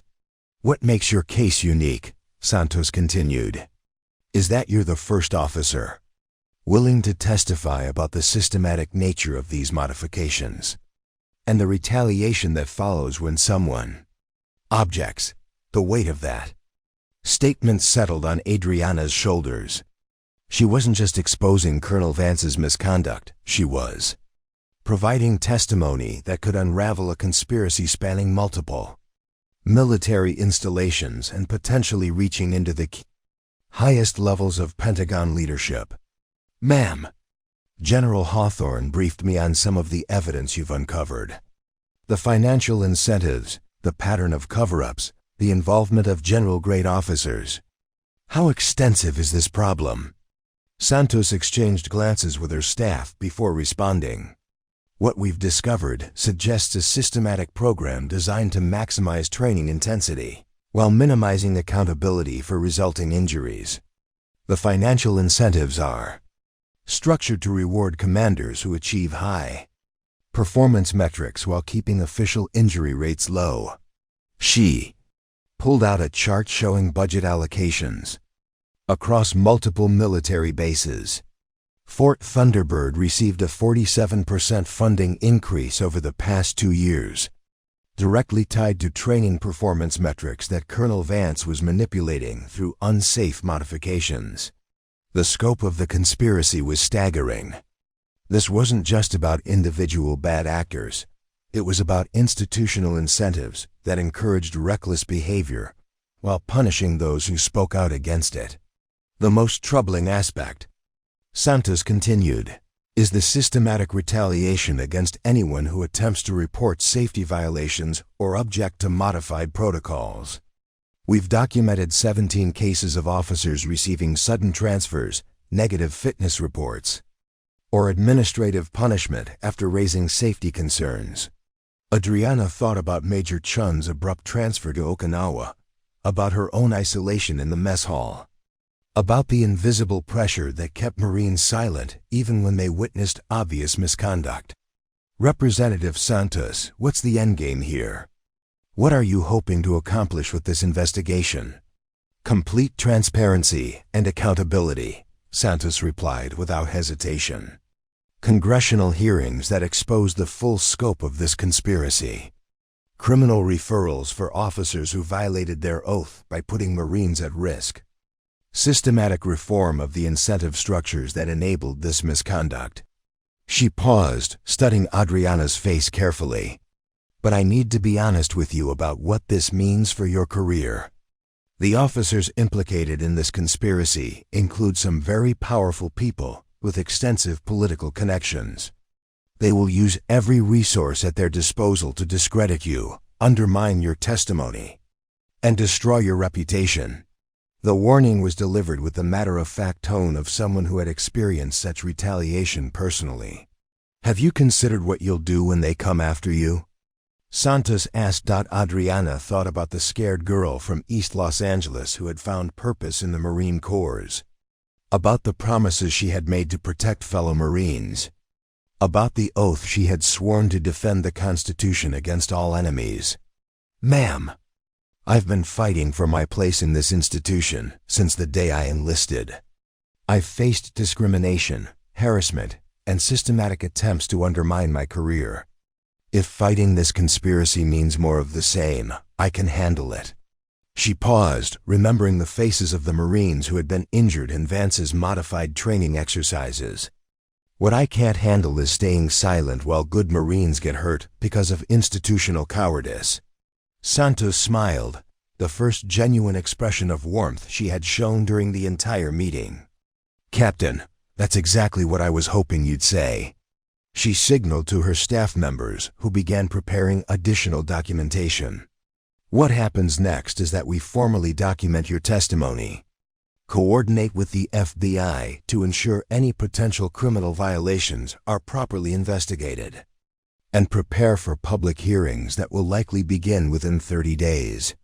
The timeline was accelerated beyond anything Adriana had anticipated. Within a month, she would be testifying before Congress about military misconduct at the highest levels. Knowing that powerful enemies would be working to destroy her credibility and career. There's one more thing, Santos added, her voice taking on a more personal tone. The Marines who were injured in Colonel Vance's training exercises, they deserve to know that someone finally stood up for them, that their suffering wasn't meaningless, and that the system that failed them is finally being held accountable. She pulled out photographs of the injured Marines, their faces bearing the permanent marks of training accidents that could have been prevented. Lieutenant Morrison is working as a security guard in Tucson. His hands too damaged for him to pursue his dream of becoming a helicopter pilot. Corporal Henderson is living with her parents in Michigan, the brain injury preventing her from living independently. Sergeant Wu is in a wheelchair, his spinal cord severed because someone decided realistic training was more important than Marine safety. The human cost of the conspiracy was devastating, and Adriana felt the weight of responsibility settling on her shoulders. These Marines had trusted their leaders to protect them while pushing them to excel. Instead, they had been betrayed by a system that valued metrics over lives. Ma'am, what can I do to help these Marines? How do we ensure they receive proper care and compensation? By making sure the truth comes out, Santos replied firmly. By testifying truthfully about what you witnessed and experienced. By refusing to be intimidated when powerful people try to silence you. As the formal interview concluded and recording equipment was secured, Representative Santos approached Adriana personally. Captain, there's something else you should know. The investigation into training casualties has revealed patterns that extend beyond just safety violations. We found evidence of financial irregularities, contractor fraud, and political manipulation that reaches into the highest levels of military leadership. She lowered her voice, ensuring their conversation remained private. What you exposed at Fort Thunderbird may be just the tip of a very large iceberg. Are you prepared for this to become much bigger than just Colonel Vance's misconduct?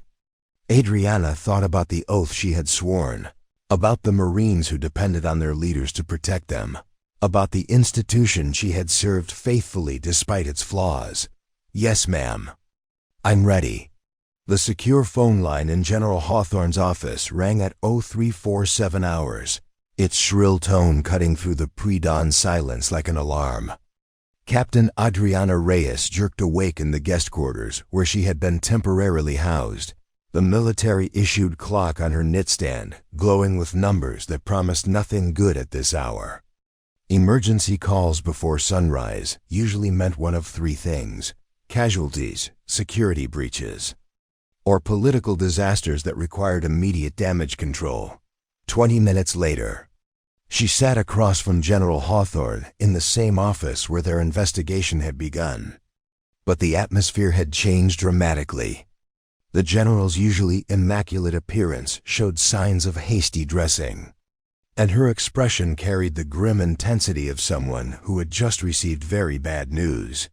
"The Washington Post is running a story in 6 hours," General Hawthorne announced without preamble, sliding a printed email across her desk.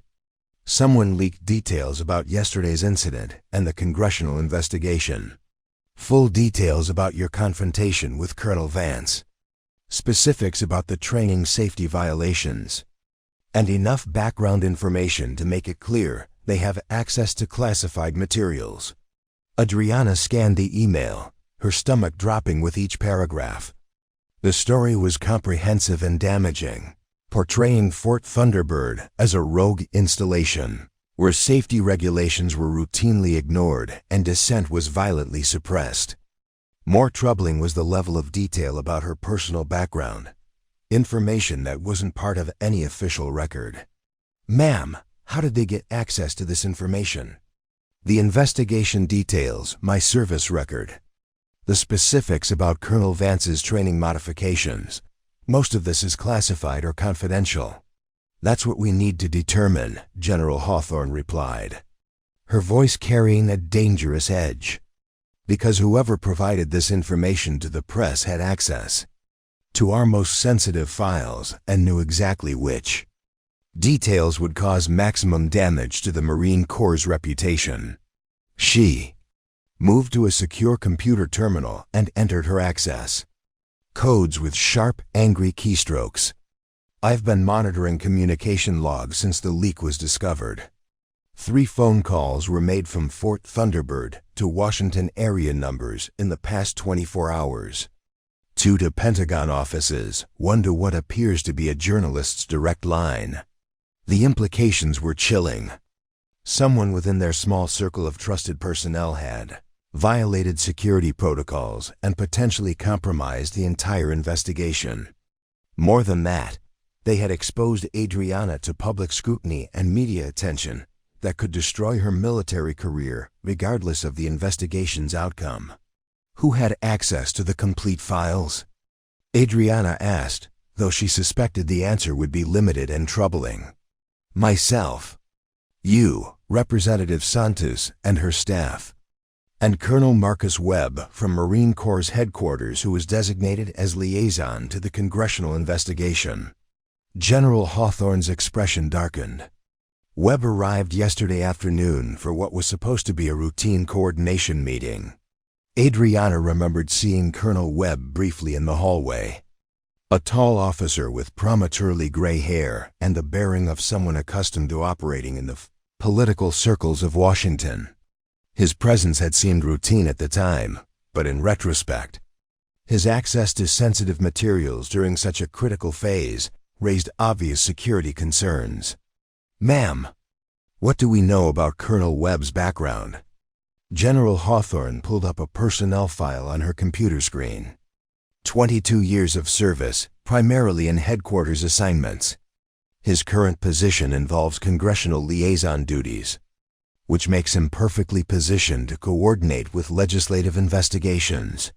She paused, highlighting specific entries in his service record. He also served as executive officer under General Richter at Camp Pendleton before Richter's promotion to deputy commander. That connection puts him squarely in the chain of command that would be implicated by our investigation. The revelation hit like a physical blow. Colonel Webb wasn't just a neutral liaison officer. He was potentially part of the same network that had protected and enabled Colonel Vance's misconduct. His assignment to coordinate with the congressional investigation represented either remarkable incompetence by Marine Corps headquarters or deliberate placement of a compromised officer in a position to sabotage their efforts. The leak wasn't accidental, Adriana concluded. It was a deliberate attempt to control the narrative and undermine our credibility before the formal hearings begin. Correct. And it's about to get worse. General Hawthorne handed her another printed document. Colonel Vance was released from the base hospital 3 hours ago. Against medical advice and despite his injury, he's demanding an immediate fitness for duty evaluation and reinstatement to command. The news was staggering. Any normal officer would be on medical leave for weeks after sustaining a fracture requiring surgical repair. Vance's insistence on immediate return to duty suggested either reckless disregard for his own health or overwhelming pressure from superiors who needed him back in position to control the damage. More importantly, General Hawthorne continued, he's filed formal charges against you through the Article 32 process. Assault on a superior officer, conduct unbecoming an officer, and insubordination. If convicted, you're looking at dismissal from service and possible federal prison time. The charges were exactly what Adriana had expected. But seeing them formalized on official paperwork made her situation devastatingly real. Regardless of the justification for her actions, she had broken a superior officer's wrist in front of 200 witnesses. The military justice system would be compelled to prosecute, and conviction would destroy any credibility she might have as a congressional witness. There's one more development, General Hawthorne said, her voice dropping to barely above a whisper. I received a phone call 20 minutes ago from General Richter himself. He's flying in this afternoon to personally oversee the resolution of this unfortunate incident. The involvement of General Richter transformed their situation from serious to desperate. As the officer who had originally protected Colonel Vance and enabled his misconduct, Richter had every reason to ensure that the investigation died before it could implicate him. His arrival at Fort Thunderbird meant that the full weight of military hierarchy was being brought to bear against their efforts. Ma'am, what are our options? Can we proceed with the congressional investigation despite these developments? That depends on several factors, General Hawthorne replied, moving to the window and gazing out at the desert landscape where the first light of dawn was beginning to appear. Representative Santos has the authority to proceed regardless of military pressure, but she needs credible witnesses who can withstand aggressive cross-examination and character assassination. She turned back to face Adriana, her expression conveying both respect and deep concern. Captain, you need to understand what's about to happen. The Washington Post story will be picked up by every major news outlet within hours. Your name, your background, every detail of your military service will be scrutinized by reporters, political operatives, and internet trolls looking for anything that can be used to discredit you. The warning was delivered with the matter-of-fact tone of someone who had experienced such scrutiny personally. They'll find your childhood in East Los Angeles and portray you as a gang member who brought street violence into the military. They'll examine your fitness reports for any hint of disciplinary problems or performance issues. They'll interview former colleagues, classmates, and neighbors looking for anyone willing to speak negatively about your character or competence. Adriana felt the weight of the prediction settling on her shoulders. The systematic destruction of her reputation would be thorough and merciless, designed not just to undermine her testimony, but to serve as a warning to any other military personnel considering similar action. And that's just the media attention, General Hawthorne continued. The military justice system will put you through a court-martial that could result in federal conviction and prison time. Your legal bills alone could bankrupt you. Assuming you can even find competent counsel willing to take on a case that involves challenging general-grade officers. She returned to her desk and opened a secure drawer, removing a single sheet of paper that bore official Marine Corps letterhead. However, there is one alternative, she said, placing the document on the desk between them. General Richter has authorized me to offer you a choice. You can accept administrative punishment for the incident with Colonel Vance, reduction in rank, loss of pay, and transfer to a non-combat position. But you would remain in the Marine Corps and avoid court-martial. Adriana read the offer carefully, noting the generous terms that would allow her to continue her military career, while avoiding the legal and financial destruction that would result from fighting the charges. The condition, General Hawthorne continued, is that you withdraw your cooperation with the congressional investigation, sign a non-disclosure agreement regarding all matters related to Fort Thunderbird operations, and agree not to speak publicly about training safety issues or command practices. The deal was both generous and devastating. She could save her career and avoid personal destruction, but only by abandoning the Marines who had been injured under Colonel Vance's command and allowing the systematic misconduct to continue at other installations. Ma'am, what would happen to the investigation if I accepted this offer? Representative Santos would lose her primary witness, and the investigation would likely be suspended indefinitely. The financial incentives that enabled Colonel Vance's misconduct would remain in place, and other commanders would understand that challenging unsafe training practices is career suicide. General Hawthorne leaned back in her chair, studying Adriana's face carefully. Captain, I need you to understand something clearly.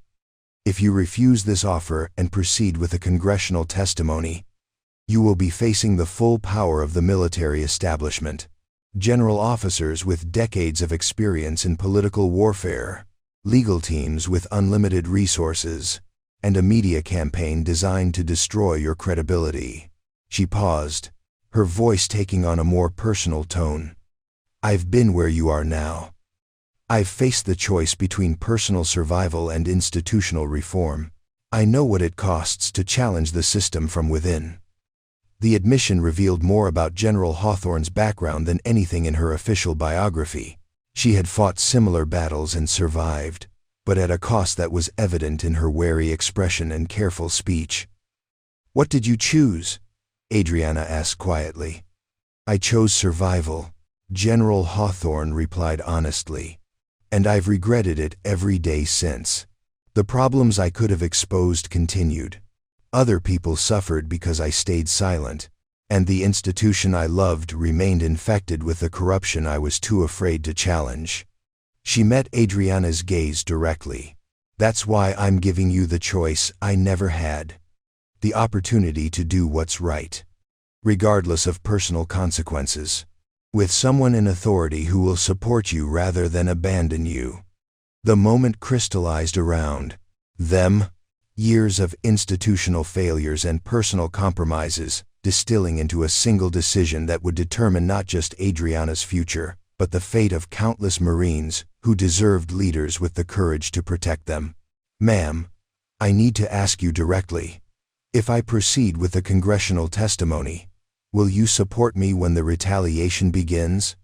General Hawthorne stood and extended her hand. Captain Reyes, if you're willing to fight this battle, you won't be fighting it alone. Adriana shook her hand, feeling the weight of the decision settling into her bones. Then I respectfully decline General Richter's offer. I'll testify before Congress and face whatever consequences follow.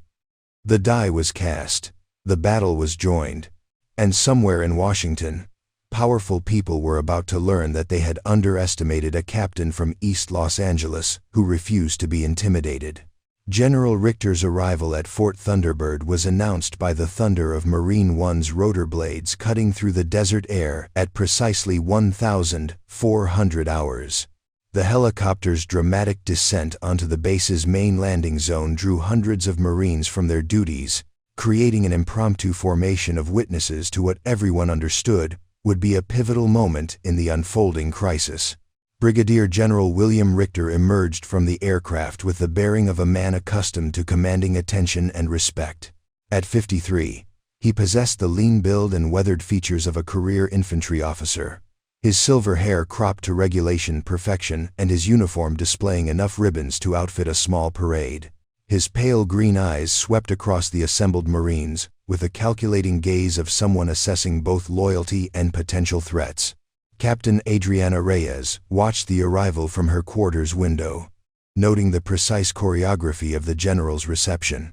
Base personnel snapped to attention with military precision, creating a corridor of respect that emphasized Richter's authority and the gravity of his presence. This wasn't a routine inspection or courtesy visit. It was a show of force designed to remind everyone exactly where power resided in the military hierarchy.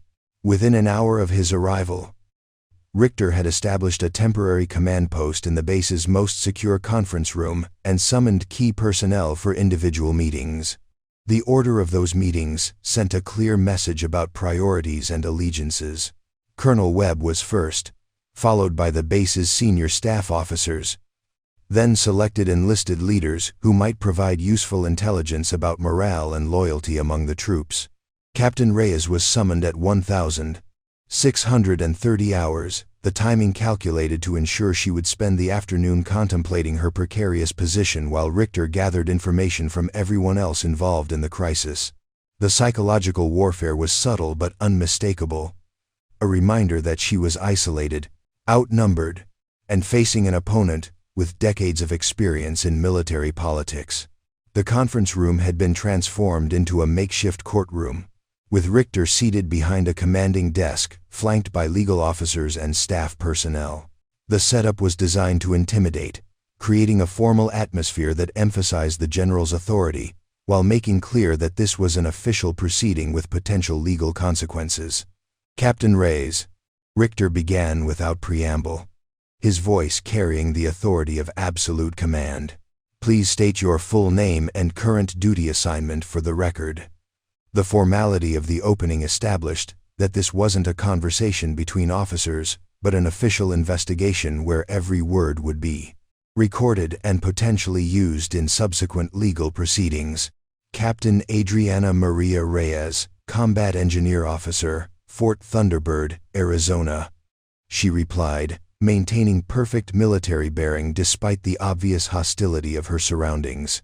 Captain, I've reviewed the incident reports from yesterday's altercation with Colonel Vance, your subsequent statements to General Hawthorne, and the preliminary findings of the ongoing investigation. Richter consulted a thick file, making a show of the comprehensive nature of his review. I've also spoken with Colonel Webb about your cooperation with the congressional investigation and the unauthorized disclosure of classified information to civilian authorities. The accusation hung in the air like an indictment. By characterizing her testimony as unauthorized disclosure, Richter was laying the groundwork for additional charges that could compound her legal jeopardy exponentially. Sir, my cooperation with Representative Santos was conducted under the direct authority of General Hawthorne and in accordance with lawful congressional oversight responsibilities, Adriana replied carefully, aware that her words were being recorded and analyzed for any hint of insubordination or legal vulnerability. General Hawthorne's authority to authorize such cooperation is currently under review. Richter responded with cold precision, as is her handling of this entire incident and her decision to involve civilian authorities before completing proper military channels. The threat was unmistakable. Richter wasn't just targeting Adriana. He was prepared to destroy General Hawthorne's career as well if necessary to contain the expanding investigation. The message was clear. Anyone who supported her would face similar consequences. Now, Captain, Richter continued, let me explain the current situation from a broader perspective. The Marine Corps is facing intense scrutiny from Congress, the media, and civilian leadership about training practices and safety protocols. Incidents like yesterday's altercation feed negative narratives about military discipline and professionalism. He leaned forward, his pale eyes boring into hers with laser focus. Your actions have created a public relations crisis that threatens to undermine confidence in Marine leadership at the highest levels. The unauthorized disclosure of operational details has compromised ongoing training initiatives and damaged relationships with key congressional allies. The characterization of her actions as treasonous was masterfully delivered, designed to make her feel guilty for exposing misconduct rather than proud of protecting fellow Marines from dangerous training practices. More importantly, Richter continued, your assault on Colonel Vance represents a fundamental breakdown of military discipline that cannot be tolerated under any circumstances, regardless of any perceived provocation. Striking a superior officer violates the most basic principles of military service. He paused, letting the weight of the accusation settle before delivering his next bombshell. Colonel Vance has provided a sworn statement detailing his version of events. According to his account, he was conducting routine counseling when you became agitated and physically aggressive. He states that his attempt to calm you resulted in the defensive action that caused his injury. The reversal of the actual sequence of events was breathtaking in its audacity. Vance was now claiming to be the victim of an unprovoked assault by an unstable subordinate, completely inverting the reality that 200 Marines had witnessed. Sir, with respect, Colonel Vance's statement directly contradicts the testimony of multiple witnesses who observed him strike me first, Adriana replied, struggling to maintain professional composure in the face of such blatant dishonesty. Witness testimony can be unreliable, especially when Marines feel pressured to support a fellow officer against legitimate authority. Richter responded smoothly. Group dynamics often create false memories or encourage people to support narratives that aren't supported by objective evidence. He opened another file, revealing what appeared to be medical and psychological evaluations. I've ordered a comprehensive review of your fitness for duty, Captain. Your service record shows several incidents of conflict with authority figures, suggesting possible underlying issues that may have contributed to yesterday's violence. The systematic assassination of her character was beginning in earnest, with Richter painting her as mentally unstable and prone to violence rather than acknowledging the legitimate concerns that had triggered her resistance to Vance's orders. The medical evaluation will include psychological assessment to determine whether you're suffering from stress-related disorders that might impair your judgment or increase your tendency toward aggressive behavior. Richter continued relentlessly. The threat was expertly crafted. Psychological evaluation could be used to discredit her testimony, remove her from active duty, and provide grounds for medical discharge that would end her career while avoiding the complications of a court-martial.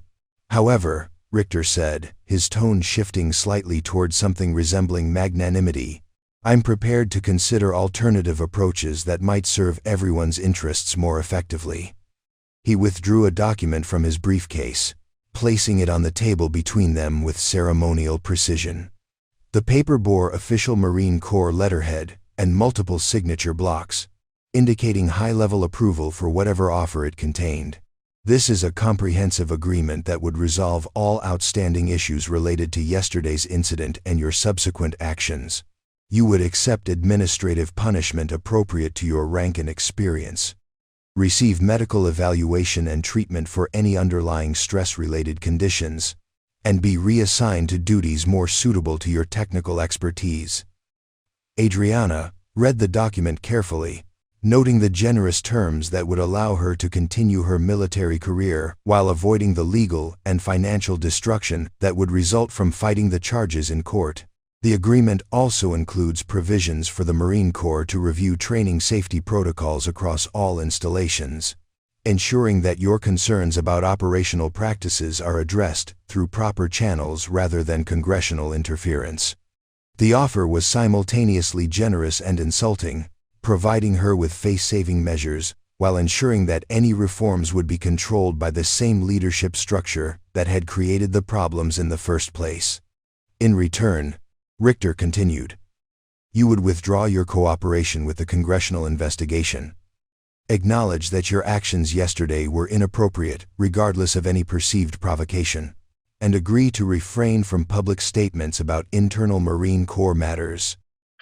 The terms were exactly what she had expected, but seeing them formalized on official documentation made the choice devastatingly clear. She could accept the deal and save her career, or reject it and face the full power of the military establishment determined to destroy her. Sir, What assurances do I have that the promised safety reviews will actually result in meaningful changes rather than cosmetic modifications designed to deflect criticism? Richter's smile was cold and predatory. Captain, you're in no position to negotiate terms or demand assurances. This offer represents extraordinary consideration for an officer who committed assault against her commanding officer. I suggest you accept it gratefully, rather than attempting to extract additional concessions. The dismissal was delivered with the casual cruelty of someone who had broken countless careers and felt no remorse about adding another to his collection. You have until 0800 tomorrow to provide your decision, Richter announced, signaling the end of their meeting. After that time, the offer will be withdrawn, and you'll face the full consequences of your actions through military justice proceedings. As Adriana rose to leave, Richter delivered his parting shot with surgical precision. Captain, I want you to understand something clearly. The Marines who might have been injured in Colonel Vance's training exercises will never know that you prevented their suffering. But if you proceed with this congressional circus, every Marine in the Corps will know that you betrayed the institution that gave you everything you have in life. The emotional manipulation was expertly crafted, designed to make her feel guilty for protecting fellow Marines rather than proud of upholding her oath to defend the Constitution against all enemies, foreign and domestic.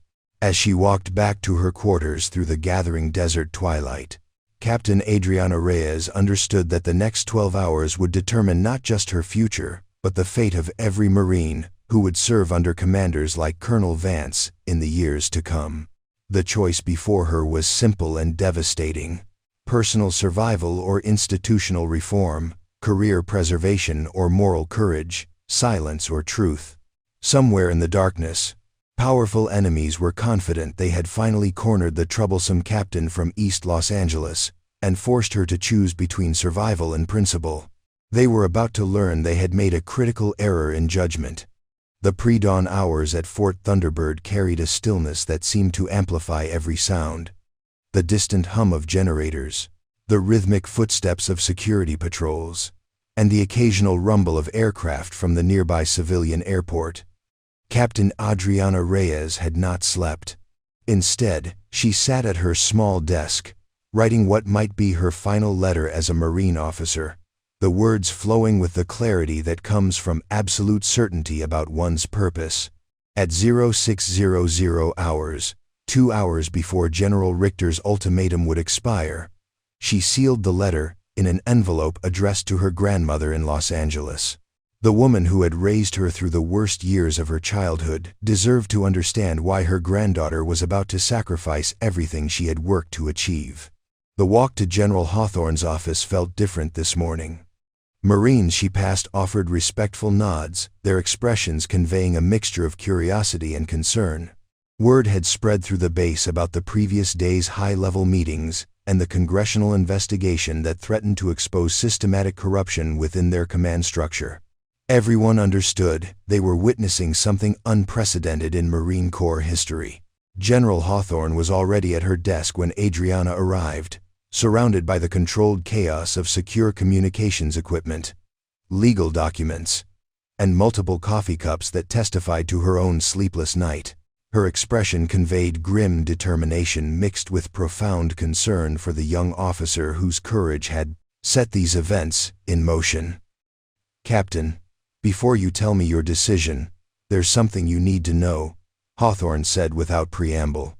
Representative Santos called at 0400 hours with intelligence that changes everything we thought we understood about this situation.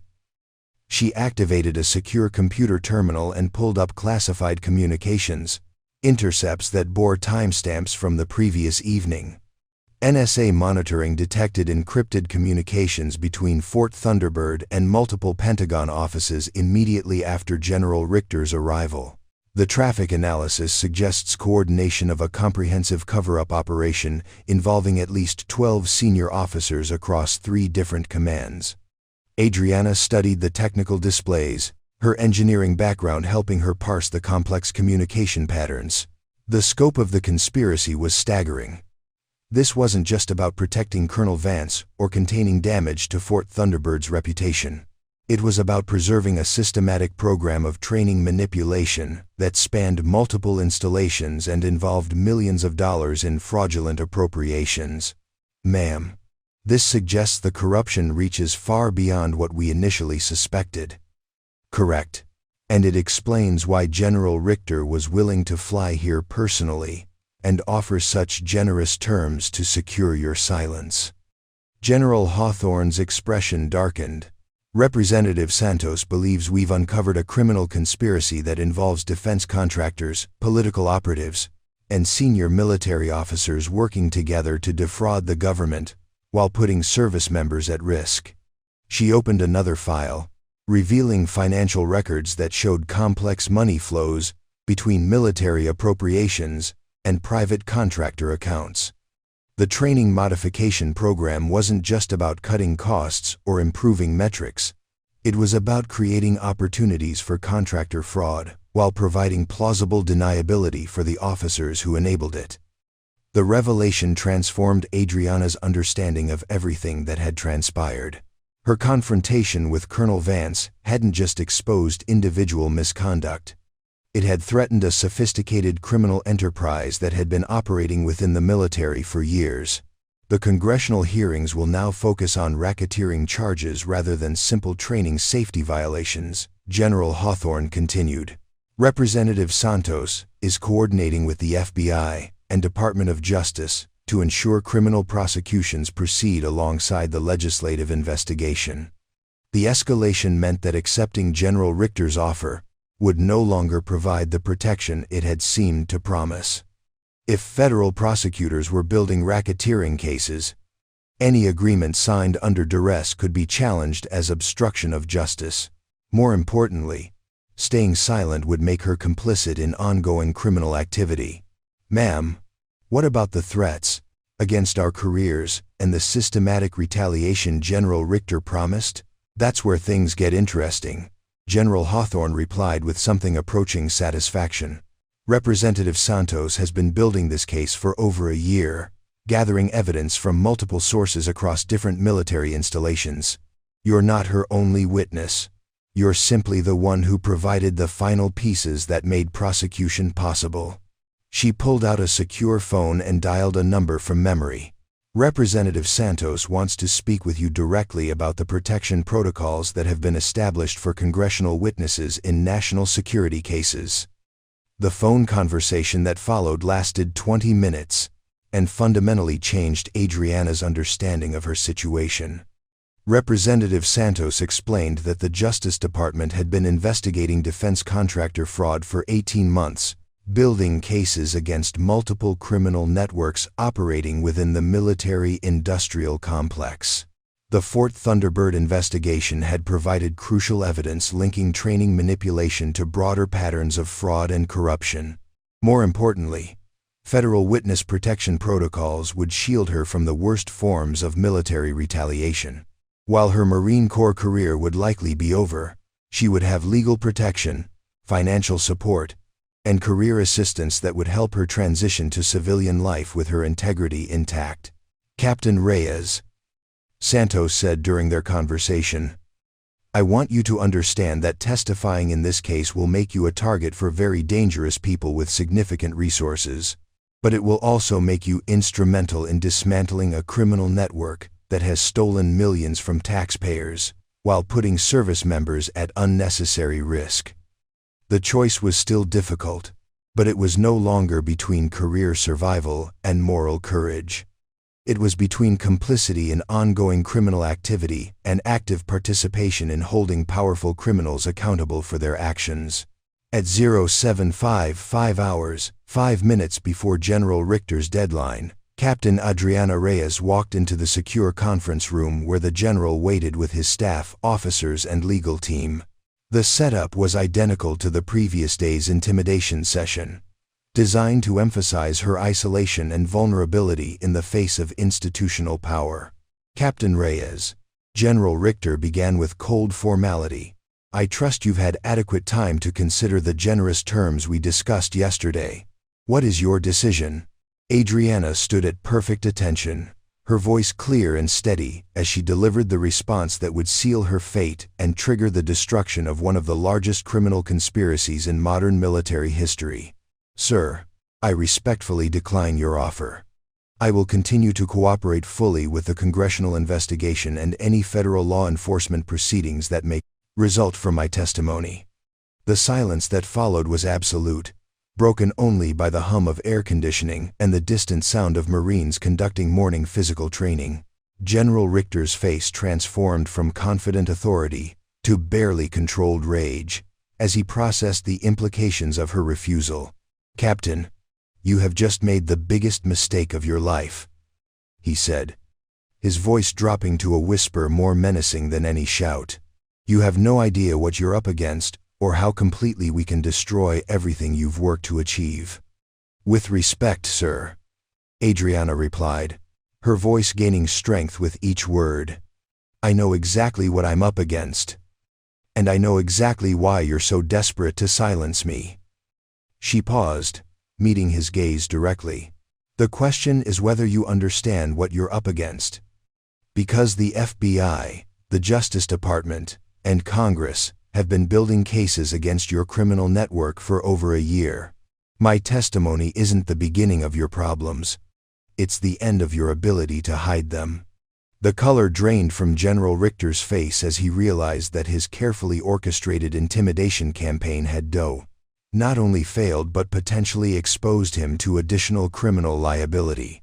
By threatening a federal witness and attempting to obstruct congressional testimony, he had added new charges to whatever prosecutions were already being prepared. Colonel Webb, who had been sitting silently throughout the exchange, suddenly found his voice. "Sir, perhaps we should consult with legal counsel before proceeding further."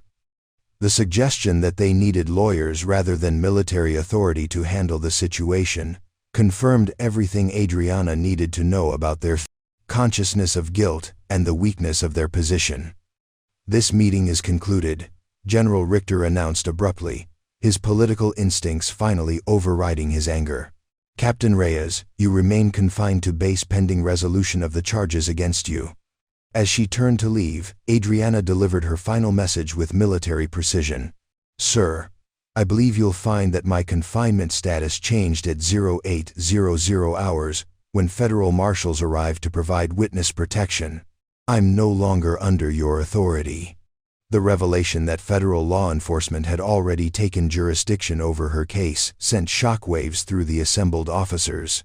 Their window for controlling the narrative and limiting the investigation had already closed while they were still planning their intimidation campaign. Walking out of that conference room, Captain Adriana Reyes felt the weight of her Marine Corps career lifting from her shoulders. The uniform she had worn with such pride for nearly a decade would soon be returned to supply, along with the ranks and ribbons that had defined her identity for so many years. But in their place, she carried something more valuable than any military decoration: the knowledge that she had kept faith with the oath she had sworn to defend the Constitution against all enemies, foreign and domestic. Even when those enemies wore the same uniform she did. The battle was far from over. Powerful enemies would spend years trying to destroy her reputation and credibility. But the war had been won the moment she chose principle over personal survival, truth over institutional loyalty, and the welfare of fellow Marines over her own career advancement.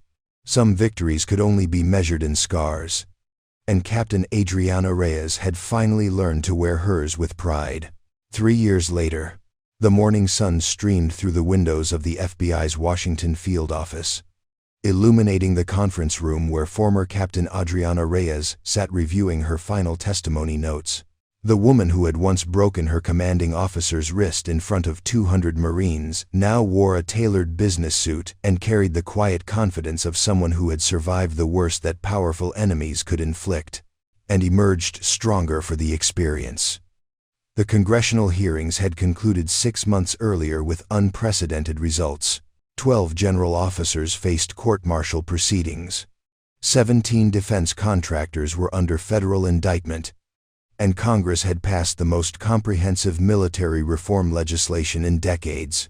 The criminal network that had operated within the Pentagon for years had been systematically dismantled, its financial assets seized, and its political protections stripped away.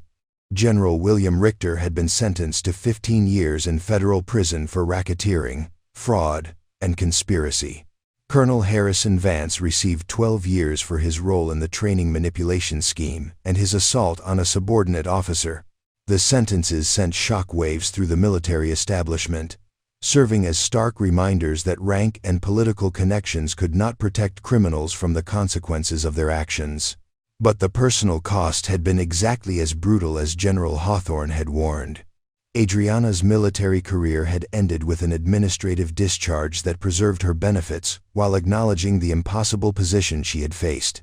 The character assassination campaign had been relentless. Leaked personnel files, fabricated stories about her background, and systematic efforts to portray her as a disgruntled troublemaker seeking attention and revenge.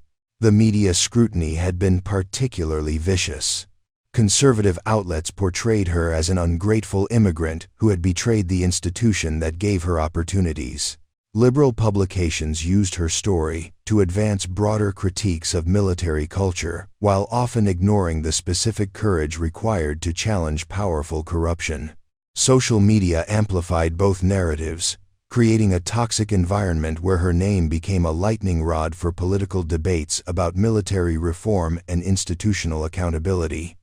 Yet here she sat, 3 years later, as the newly appointed director of the Pentagon's Office of Military Ethics and Accountability, a position created specifically in response to the scandals she had helped expose.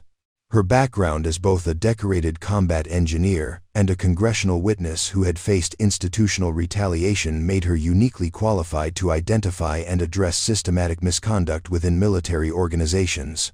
"Miss Reyes," said FBI Director Patricia Walsh, entering the conference room with the bearing of someone who had spent decades investigating government corruption. "Are you ready for this morning's briefing? The Fort Campbell investigation has uncovered patterns remarkably similar to what you exposed at Fort Thunderbird."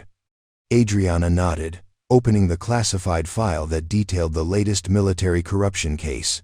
The problems she had identified weren't unique to Colonel Vance or Fort Thunderbird. They represented systematic issues that required ongoing vigilance and institutional reform. Her new role involved traveling to military installations worldwide, investigating complaints of misconduct, and ensuring that the reforms mandated by Congress were actually implemented rather than merely documented. "The base commander at Fort Campbell has requested your personal involvement," Director Walsh continued. "Apparently, several junior officers have come forward with safety concerns about training modifications, but they're facing the same kind of institutional pressure you experienced."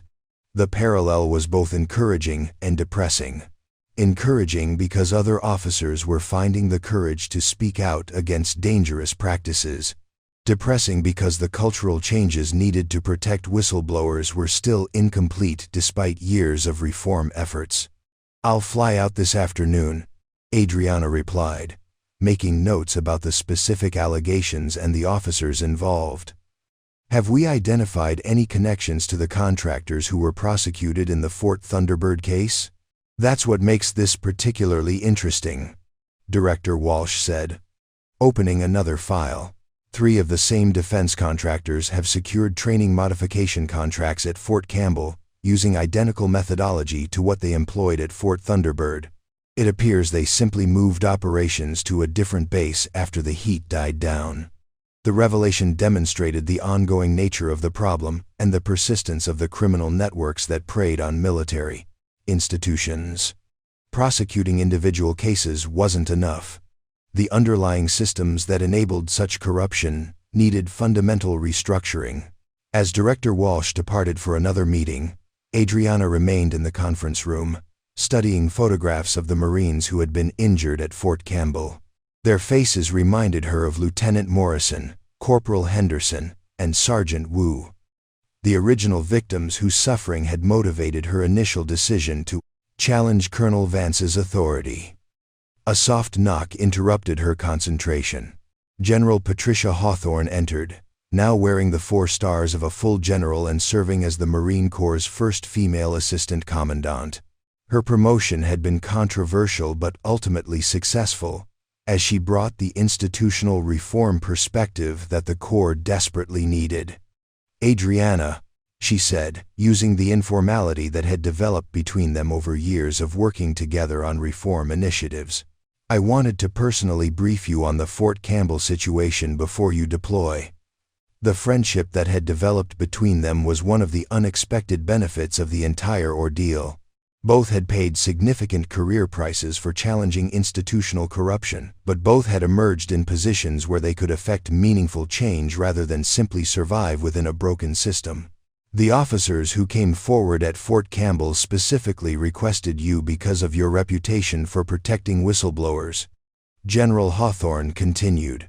"Word has spread through the Corps that reporting safety concerns to your office provides actual protection rather than career suicide." The cultural shift represented years of painstaking work to change military attitudes about reporting misconduct.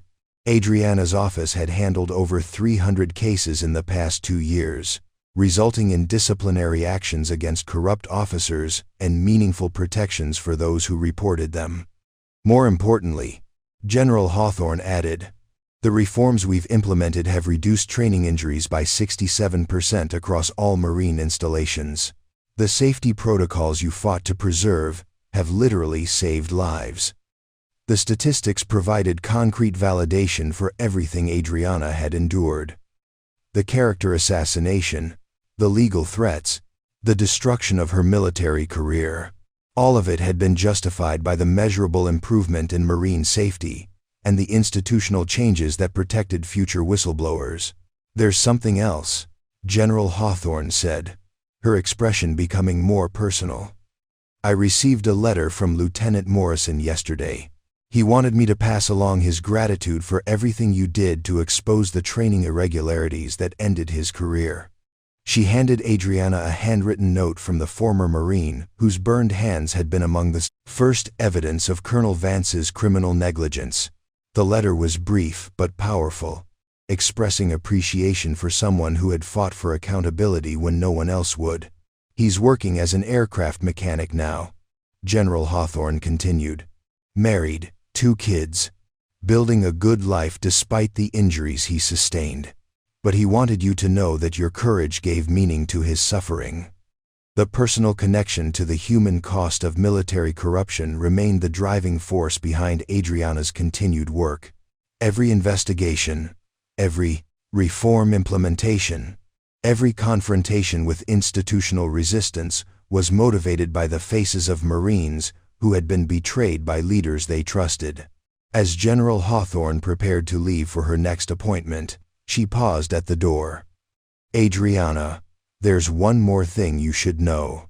We've received intelligence that some of the contractors involved in the original conspiracy are attempting to establish operations overseas, targeting Allied military forces with the same training modification schemes." The news wasn't entirely surprising. Criminal networks rarely disappeared completely. They adapted, relocated, and found new opportunities to exploit institutional weaknesses. The fight against military corruption would be ongoing, requiring constant vigilance and international cooperation. "I'll coordinate with NATO allies and ensure they're aware of the patterns we've identified," Adriana replied, already planning the briefings and consultations that would be required to prevent the conspiracy from simply moving to more permissive environments. That afternoon, as her government aircraft lifted off from Reagan National Airport bound for Fort Campbell, Adriana reflected on the journey that had brought her from a mess hall confrontation in Arizona to a position of significant influence in military reform. The scared girl from East Los Angeles, who had found purpose in the Marine Corps, had evolved into a woman whose courage had helped reshape one of America's most powerful institutions. The scars were still there, both physical and emotional. The deliberate cruelty of the character assassination campaign had left permanent marks on her psyche, and the loss of her military career remained a source of grief that time had not fully healed. But those scars had also become sources of strength, reminders of what she had survived and evidence of her commitment to principles that transcended personal comfort. Looking down at the American landscape passing beneath her aircraft, Adriana thought about the young Marines currently serving at installations worldwide. They deserved leaders who would protect them while pushing them to excel, who would follow safety protocols while maintaining training standards, who would choose their welfare over personal advancement or political convenience. Some of those leaders would be officers she had personally trained during her reform work. Others would be inspired by the example she had set when she chose principle over career survival. A few might even be future whistleblowers who would find the courage to speak out against misconduct because they knew someone would support them rather than abandon them. The aircraft banked toward Kentucky, carrying her toward another investigation, another confrontation with institutional corruption, another opportunity to honor the oath she had sworn years earlier to defend the Constitution against all enemies, foreign and domestic. Captain Adriana Reyes was gone. Her military career ended by the courage to challenge powerful criminals. But the woman who had taken her place carried forward the same commitment to justice, the same refusal to accept the unacceptable, and the same understanding that some battles could only be won by people willing to show their scars and fight anyway. The war for institutional integrity would continue, and she would be there, standing with anyone brave enough to speak truth to power, no matter what uniform they wore or what rank tried to silence them. Some victories were measured in changed lives rather than personal advancement. And by that measure, the girl from East Los Angeles, who had learned to fight before she could read, had achieved something far greater than any military decoration could represent. She had kept faith with the promise that America makes to those who serve. That courage in defense of principle will ultimately triumph over corruption in pursuit of power. The promise was worth fighting for. It was worth any scar. And it would always be worth defending, one case at a time, one whistleblower at a time, one act of institutional courage at a time. Up next, you've got 2 more standout stories right on your screen. If this one hit the mark, you won't want to pass these up. Just click and check them out.